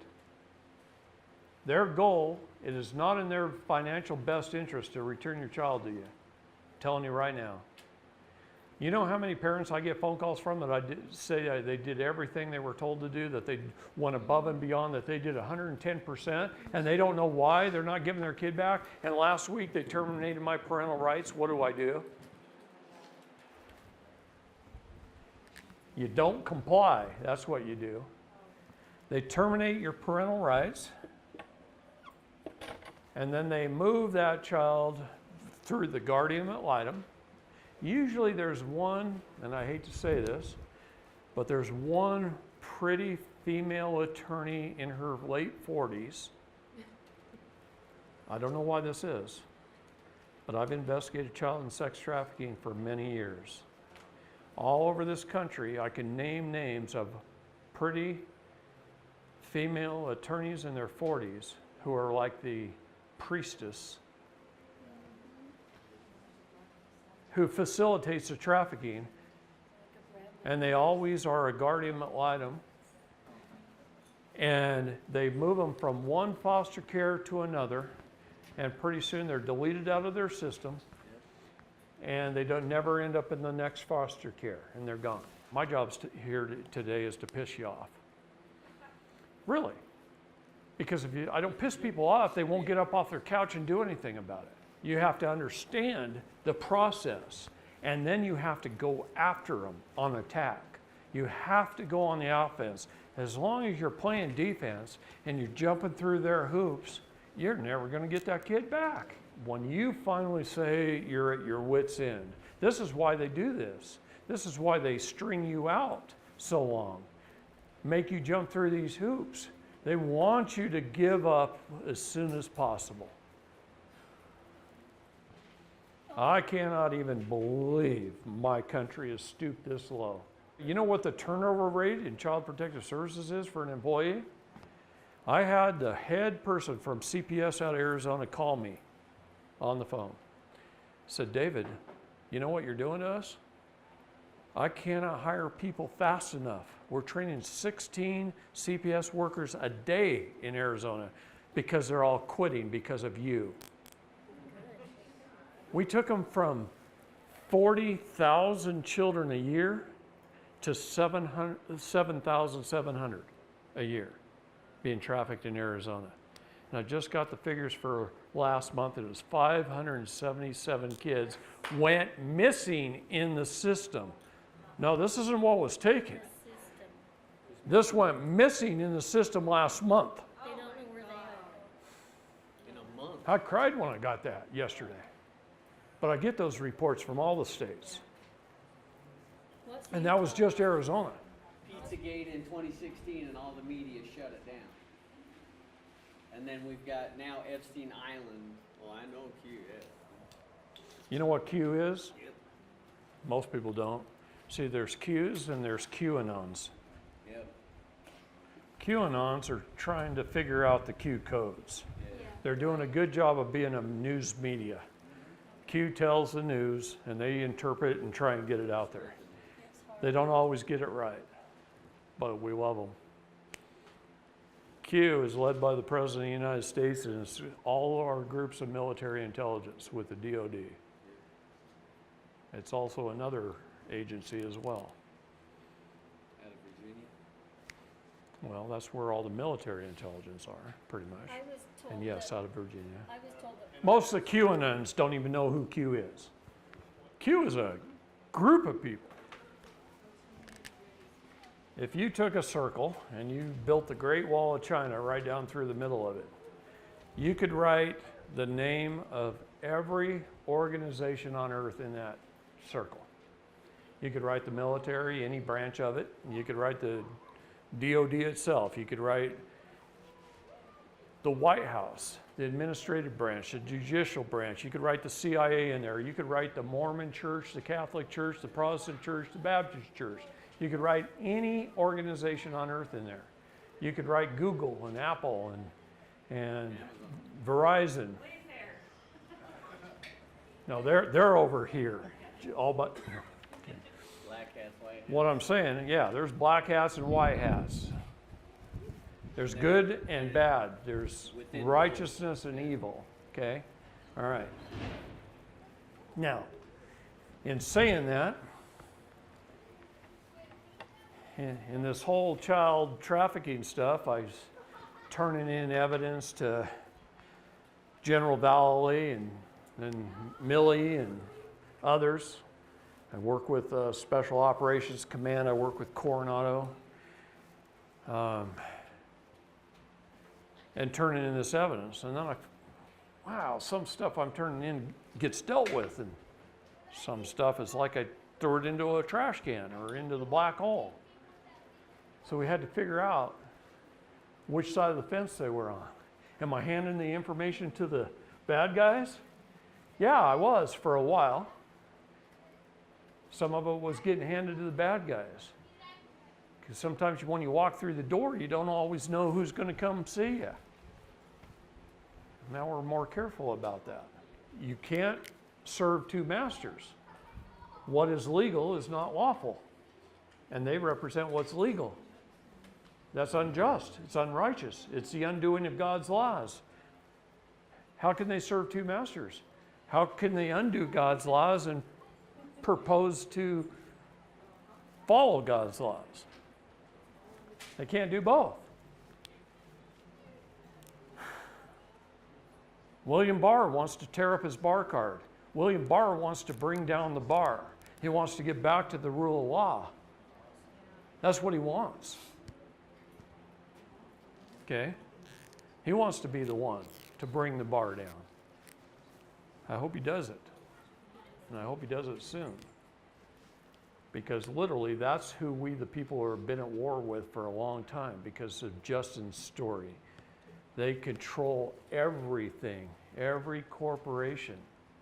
They control it all. Every form you fill out. Implicates you more. This is why I don't like government forms. I try not to fill out any government forms. Sometimes I'll take the government forms off the court's website and I'll make them into my own, and I'll take out all the boxes and all the lines and I'll just make it into my own. And I submit it, and guess what? They take it. But attorneys write things to remove the liability from whoever they're writing it for and place it upon whoever's signing it. Okay? Now, that's the main reason they don't bring Child Protective Services down. It is a huge income producer. $3.3 million per child, 800,000 children a year. That's just the ones that are trafficked. Everything evil mirrors everything that's righteousness. Yes. So whatever they're committing, the evil, or doing, they try and mirror that back upon the innocent. Yes. So it's not them, it's you doing it.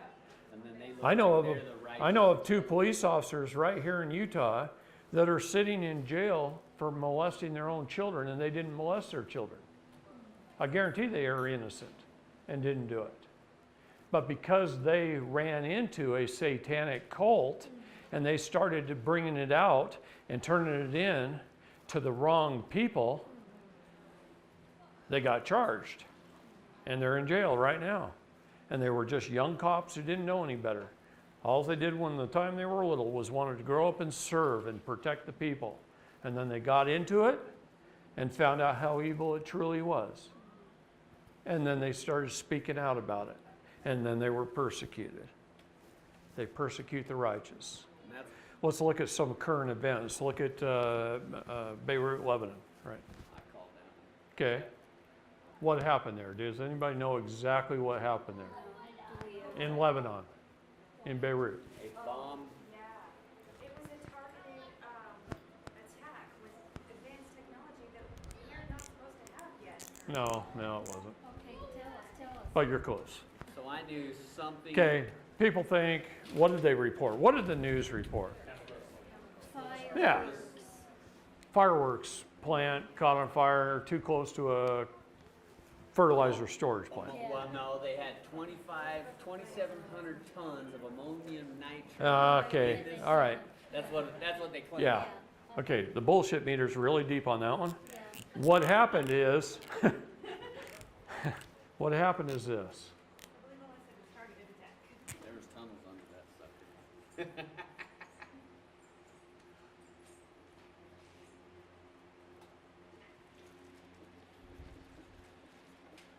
Evergreen, yeah. Hillary Rodham Clinton. Evergreen's a shipping company. Hillary Rodham Clinton. See, when we remove the politics, the right, the left, and we start to look at the Right. evil, Yeah. George Bush was evil, Hillary Rodham Clinton's evil, Obama's evil, you start to really recognize that these are big corporations doing some very, very, very evil stuff. I'm not going to write the name down here. These are 3 cargo container companies that we've identified as child trafficking companies. One is owned by Hillary Rodham Clinton's foundation. One is owned by Paul Pelosi, Nancy's husband. That's, Okay, so we went into Pier 45 in San Francisco and we burned it to the ground When was this? a couple months ago.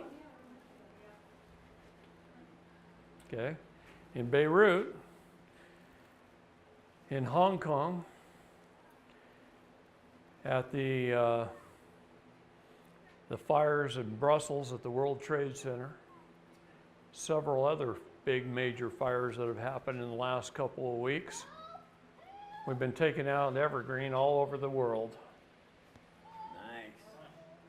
So what In is Beirut, What is Evergreen? It's just like a big cargo big- container big- company, big ship shipping that carries containers. big Okay. shipping containers. Okay, we've been taking evergreen out all over the world. So in Beirut, since we train Mossad, Israeli military industries, we sent them into the tunnels to rescue all the children under about 2.5 square block area. They even had an underground hospital, underground dormitory, underground everything. Lots of children under there.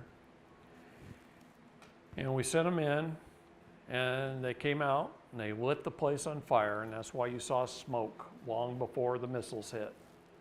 It was on fire. It's pretty hard to burn down concrete and steel. It's real hard to burn it. So anyway, they spread some stuff around in there and they lit it on fire to cause a smoke screen.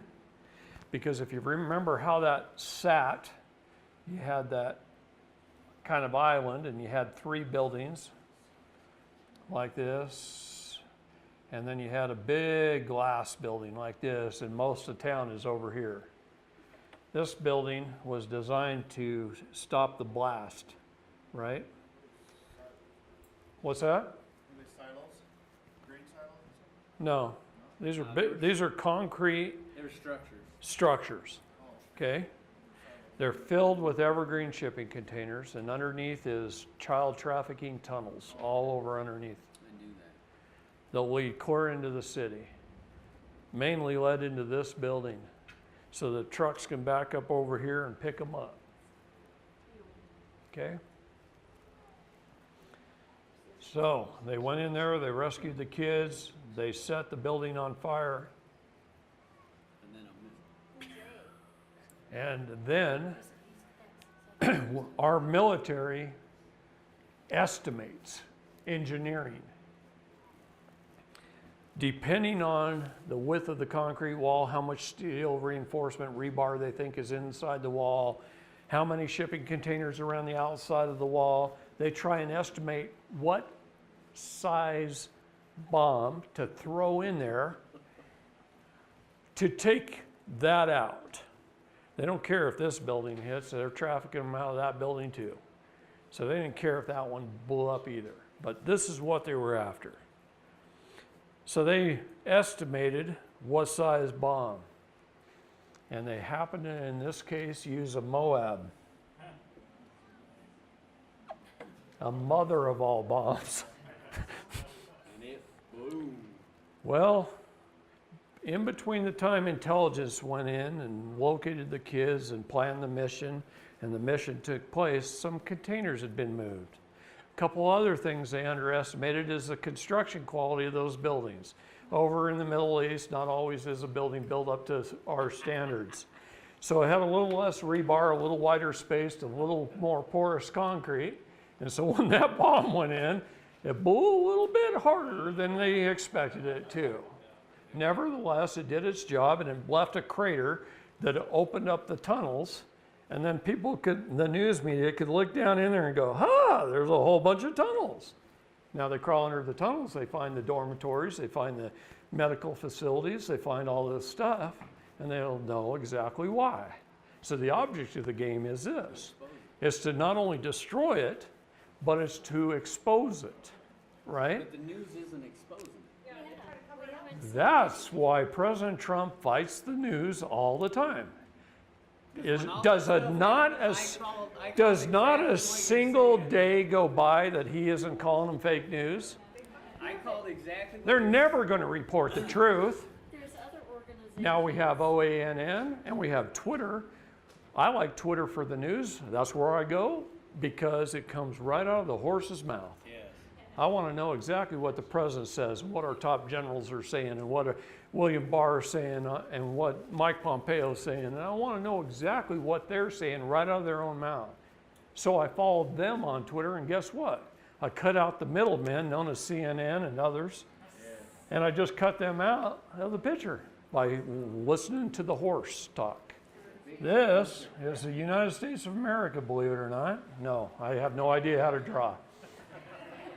But it doesn't matter. What I'm going to tell you is this. We know where all the rat lines are and where they go. What is a rat line? Traffic line. It's a trafficking line. What is it, a rat? Rat. This one actually Mouse, splits. rat. A rat line. Known Up the trafficking East Coast and up the Hudson River. There's actually 5 main trafficking lines. This one kind of got goes mainly actually from Louisiana, Alabama, so Ford is like that. Yeah, see right in here, there's another one that goes up. There's 5 trafficking lines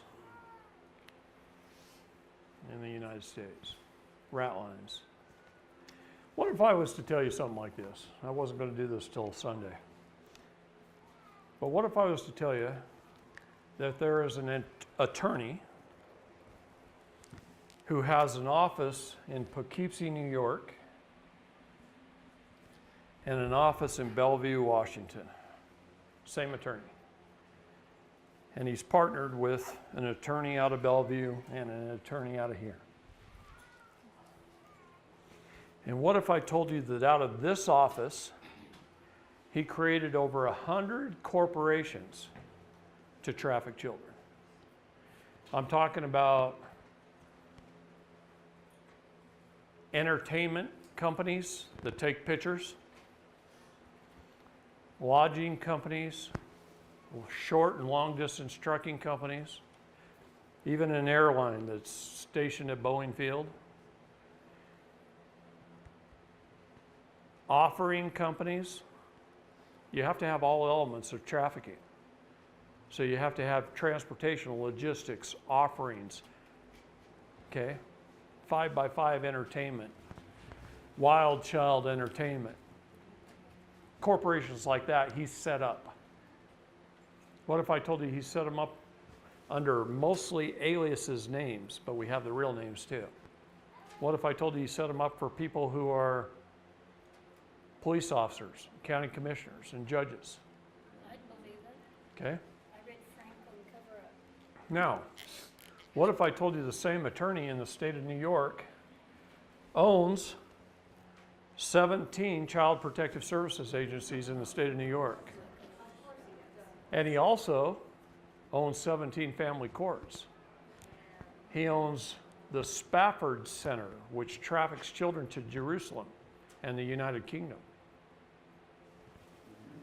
What if I told you I had pictures of 2 American boys with a Hezbollah boy over in Jerusalem carrying AK-47s, and one's 7 and one's 11. And I know where family they came from here in America.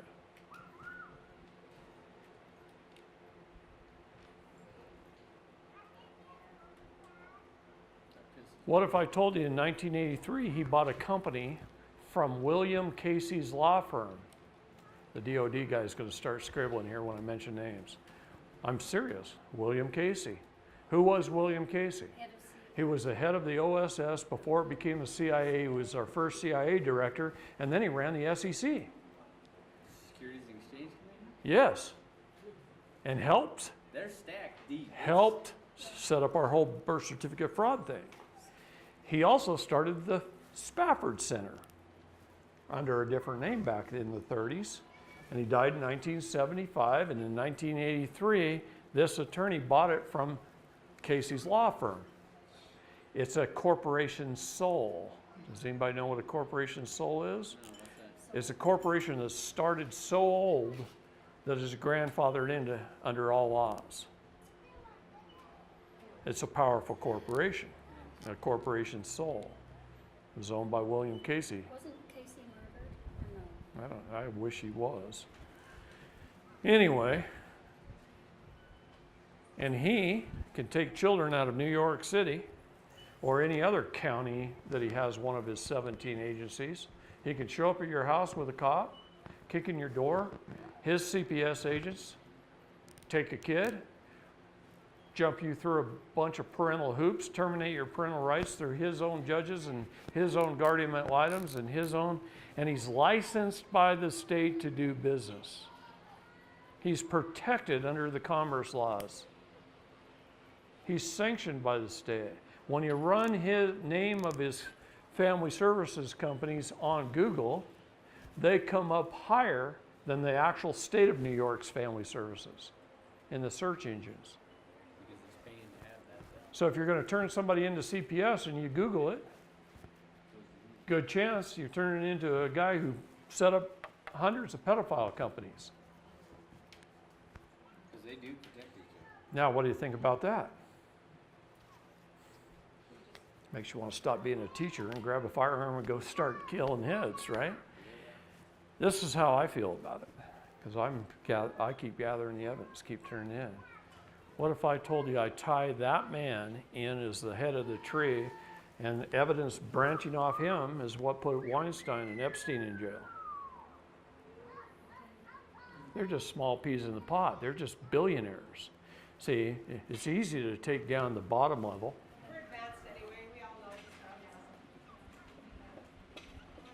That's prolific.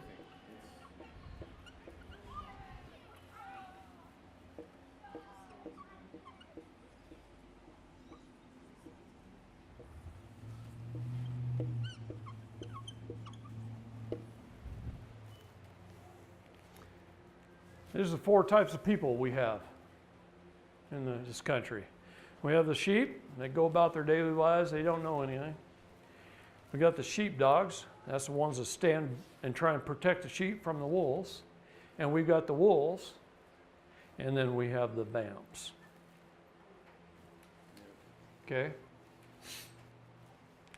These guys are Illuminati. Did I spell that even close? Who cares? Who cares how I spelled it? Illuminati.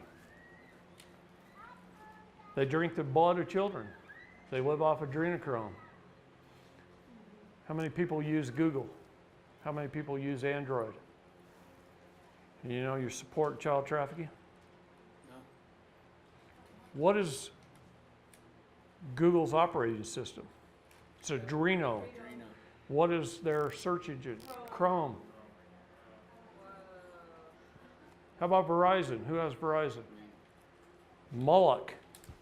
Verizon worships the god of Moloch. I just found that out a week ago.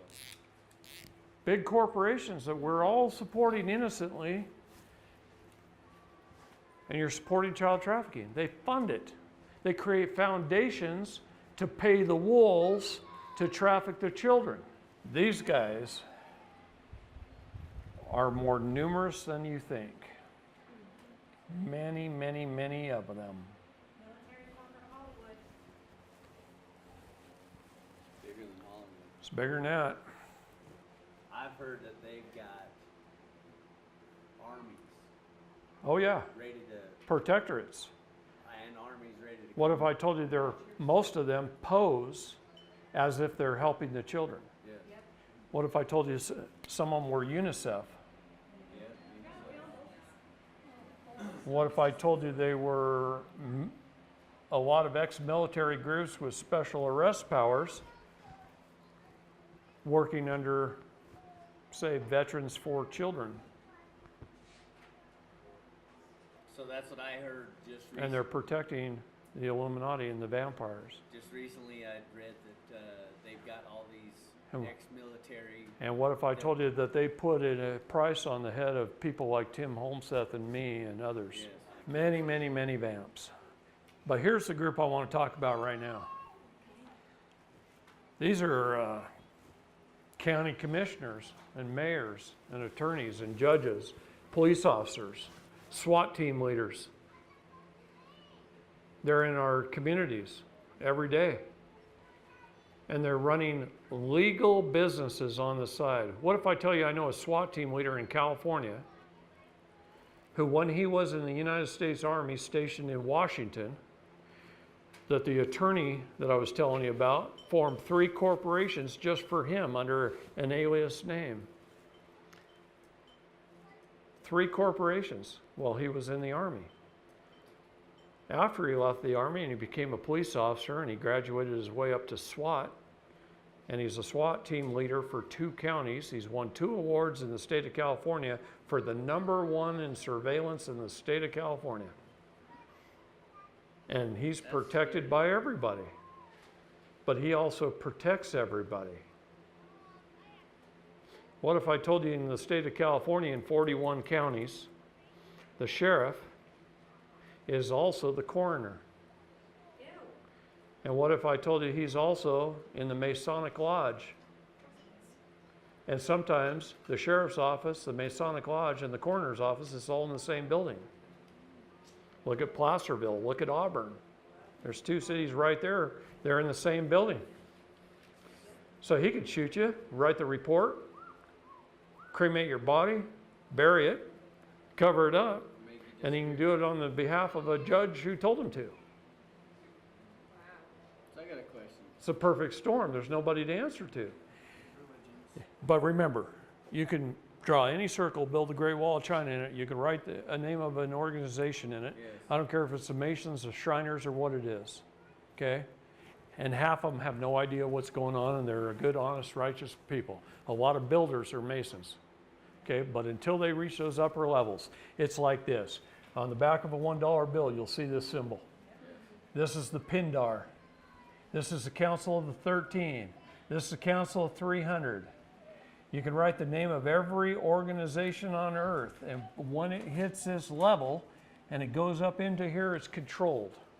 This is all controlled by the Illuminati, by the Pindar, ultimately by the Pindar. You have to understand these things, Yes. how they work, so that you're not blaming every Mason. You're not blaming every one in every organization. It's like when I was turning in the evidence. I was turning in, and sometimes I'd get one person, sometimes I'd get another, and I found out one's righteous and one's evil. You find that out over time. It's been bothering me ever since. So, anyway, the wolves. The wolves are the ones that set up legal corporations to traffic children. And they're protected by the state. Anybody can bait a pedophile. I mean, you can get an 18-year-old girl that looks like she's 12 and set her up in a little house out in the country somewhere with great military fanfare. After a pedophile shows up, come in and arrest the guy. Anybody can, that's called baiting. You can bait them and they'll show up. And you can take them down, and you can do it on high definition camera, good camera equipment, and you can put that on the air, and you can raise a tremendous amount of money off that video, and you can use it pretending you're doing good work for children. And he might have just been one of the ones you wanted to take out. Because this is what happens. Now you got these legal corporations, lawyers, judges, family courts, CPS, you got trucking companies, airlines.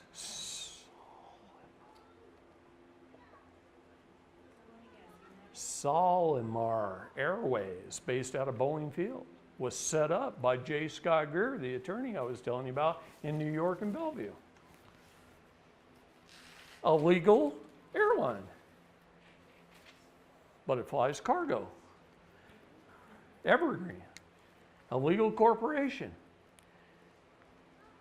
The state can't interfere in commerce. Title 15, it protects them just as well as it was. I was telling you how to protect yourself.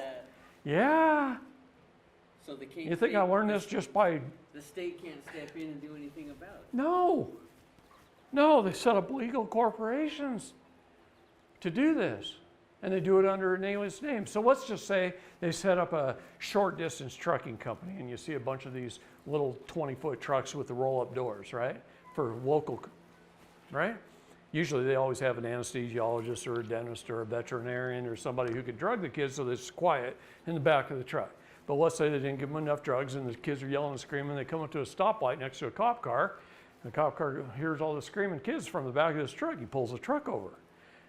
Well, what the attorney did is he goes in and he sets up 4 or 5 of those companies. And they do something like this: JRE1, JRE2. JRE5, JRE7, JRE9. And they set up all these trucking companies, but they only use one at a time.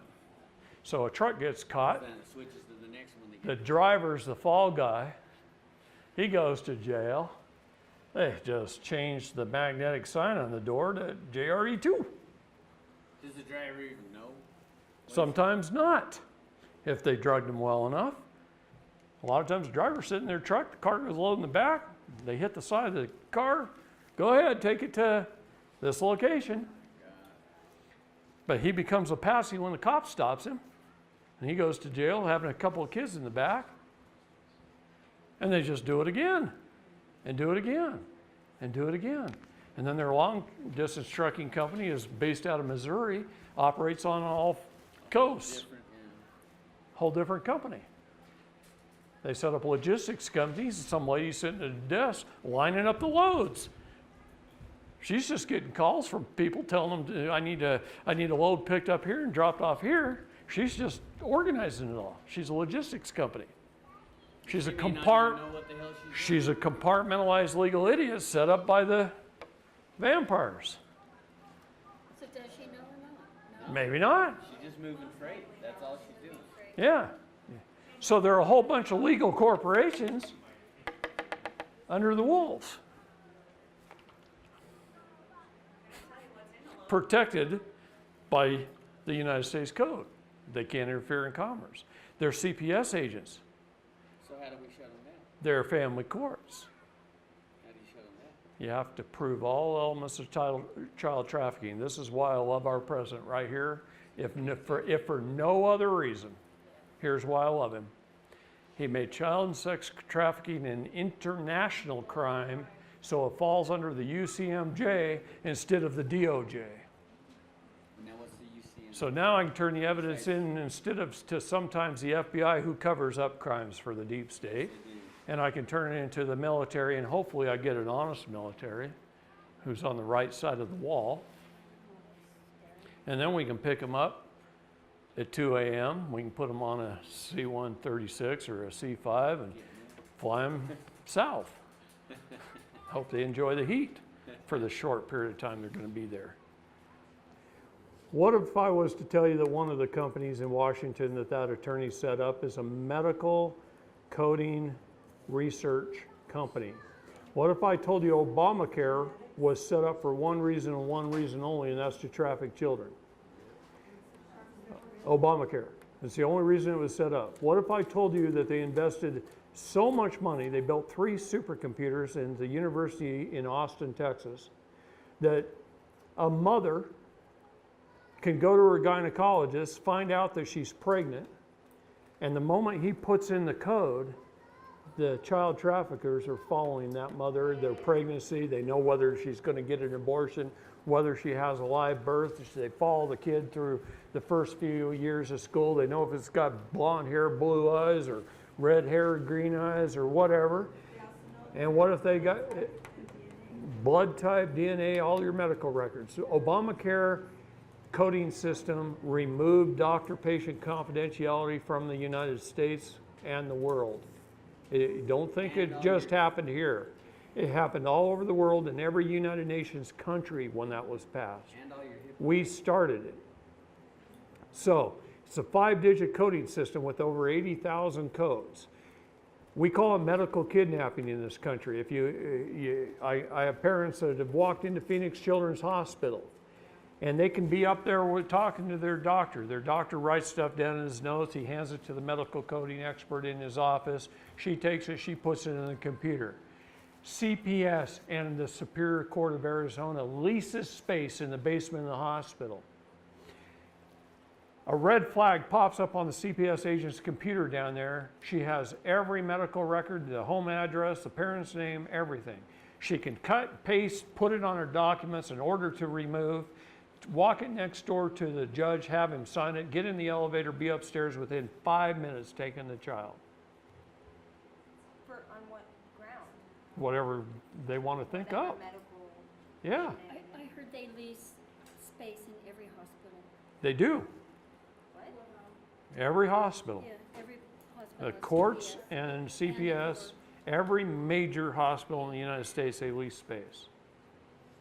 But let me tell you something. I'll tell you what they've told me. They told me all the evidence that we've turned in the last 3 years, it could take the military as long as 10 years just to take care of it. There's not enough people to even take care of it. What if there were? Sweetheart, I'm going to tell you there is. And we have a lot of help right now. And we haven't had that help for that long. And I don't really want to talk too much about it, except one-on-one in private maybe. I'll show you some things. Okay? But we have a lot of help right now. I always knew there was good and evil.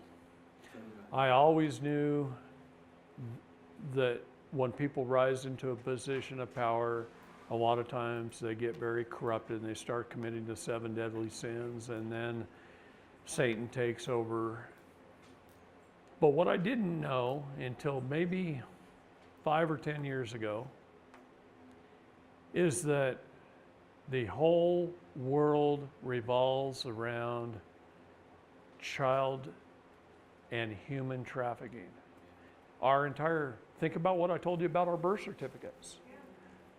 We're being bought and sold legally to fund governments all over the world. This is why they can afford to be so bloated, to have agencies. They're only supposed to provide us with 19 essential governmental services and no more. They're providing us with 6,000 and forcing us at gunpoint to pay for it. But they're also using our trafficked selves, our trusts, to fund that. Here's one thing about good and evil, both. They both have to disclose ahead of time. That's the universal nature of law. They have to disclose it. And it's been disclosed for a long time. But we just never noticed. We don't pay attention. That's right. That we didn't know what to No. look for. Plus, it's like a puzzle. Okay? Yeah. They throw away the box top, Yeah. and then they put one piece here and Yeah. one piece here and Right. one piece. And you got to figure out, well, gather up all the pieces, figure out what is a piece, gather up the pieces, and then you got to put it together to see the picture. All right, here's what's happening in China right now. I've been to China 3 times in the last 5 years, 6 years. I've traveled all over China by train, many of the major cities. They're some of the most wonderful people on the face of the planet. They love their families. They think it's a sin for their elderly to die in the hospital. They take care of their kids. They take care of their families. They use the spaces in between the freeways to grow gardens and farm pigs. They barter, they trade, they do many, many things right. And then you've got about 1 million people in the Chinese government who are communists and control a great deal of the money and all the military might. And this 1 million people are communists. There's about 500,000 Muslims, and then you've got all the rest of the people who stood up and declared the fact that they wanted to join the sovereign government of Mongolia.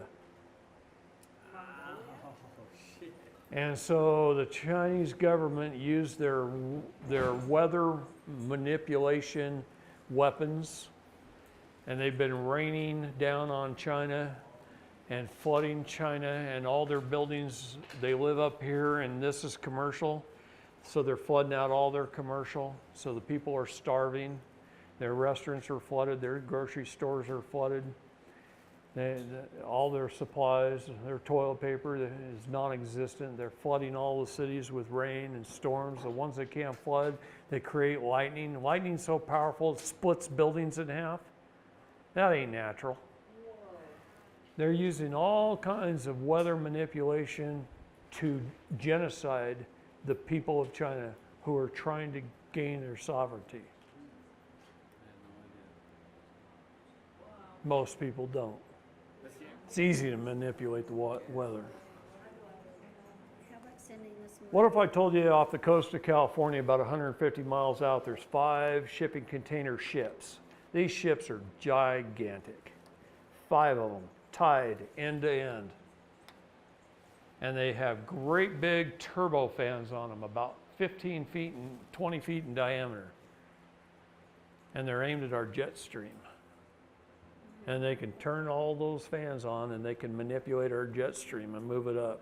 They can shove it up into Canada in the wintertime so it brings ice cold to the northeast and the Great Lakes. They want heat.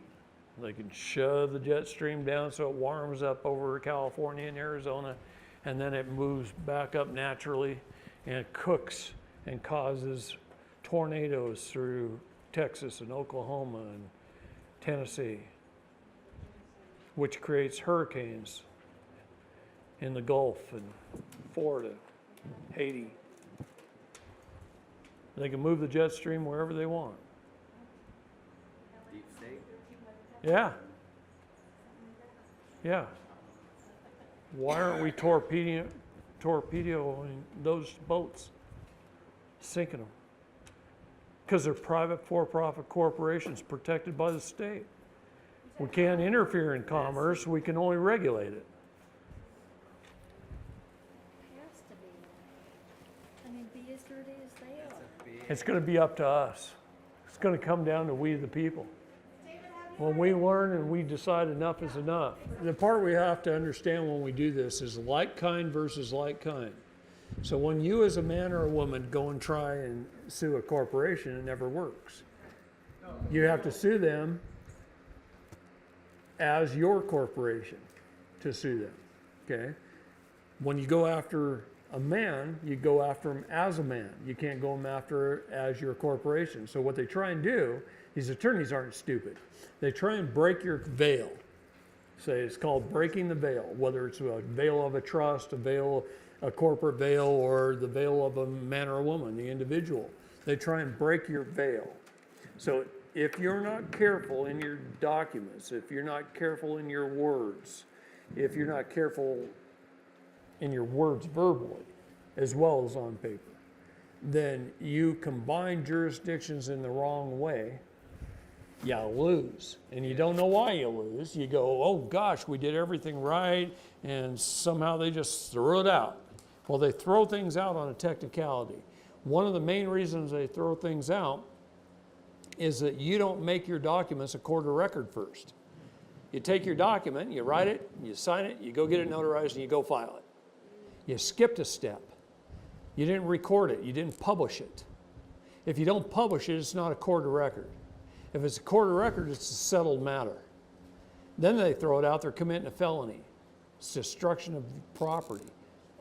The problem is you need that county stamp on your document when it's recorded in the court. That shows the judge that it's been publicly published. So it's important to have that county recorder stamp on the top of your document when you place it in the court. Yeah, but you have to do a certified proof of service sheet. And I can give that to you. Show us that, because we'll be second. We will. We'll bring this up tomorrow. Good, because Okay. Monday I'm scheduled. There's a reason this is a 3-day class. Today is wake you and shake you and hope you give you so much information you want to come back tomorrow. And we'll just keep learning. You guys keep asking questions, bring in things you need to work on. We'll keep learning. That's what it's all about, to learn as much as you can from me. You can use any county in the nation you want to.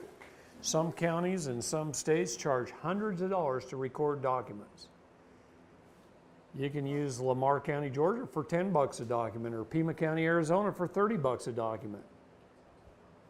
I just FedEx it down there, give them the money in the money order, talk to the gals down there. So you always make 4 or 5 originals of your documents, always. When you study the law, you're going to find out that your documents become a court of record when they're properly served, publicly published, and filed. That's the 3 requirements. And then they're a court of record. What does that mean? What does a court of record mean? It means they're on the record, that they're adjudicated. They're there. It's the truth. It's filed. So they can't just pull them out and remove them. Now they're permanent. That's a felony. The only time they can do that is if they completely close the case and wipe it off the face of the earth. And sometimes you can force them to do that. In Gina Nilsson's case here in Utah, we filed over 700 pages of documents. She had already been tried, found guilty by a jury before I met her. After I met her, we filed 700 pages of documents. She got held in contempt 3 times for 29 days each, went back to a hearing. The first time was to force her to try and have an attorney, and she said, no, he's fired for a cause of fraud and swindle and ineffective assistance of counsel, retroactive back to the very first second. That's how you fire an attorney, by the way, okay? United States Code mentions the cause of fraud and swindle right in it. Okay. So they spent 30 days trying to force her to have an attorney. She said, no, no, no, no, no, I'm sui juris, I'm sui juris. She kept standing upon her rights. Then she mouthed off again. They threw her in contempt of court. And they spent 29 days showing up at the jail trying to get her to sign a plea deal. And she said, no, no, no, I'm not signing anything, I'm not signing anything, I'm not signing anything. I don't have an attorney, I'm not signing anything. They called her back in for a hearing. They threw her in jail for contempt of court, trying to force her to have a psychological evaluation. She said to the psychologist when he came to the jail exactly what I told her to say. Whew, get tired. Exactly what I told her to say. And that is this. I had 13 years of government-controlled curriculum, government-paid-for school system, and I got a certificate of competency called a diploma. Now, Gina also had a degree in psychology from the University of Utah, so she told them that.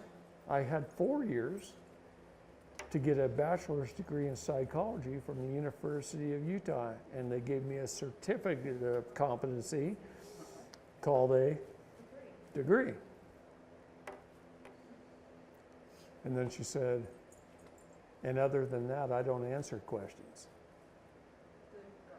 And so she was deemed competent. And if you're competent and you don't have an attorney to sign on your behalf, and you don't sign on your behalf by taking a plea deal, guess what? They don't have enough signatures to put you in jail. So she walked out of the courtroom and went home. So that's why all those guys are now here. 15 years of her life saved after she had been tried and found guilty by a jury. Well, how about I see you tomorrow? Call it a day. You're welcome.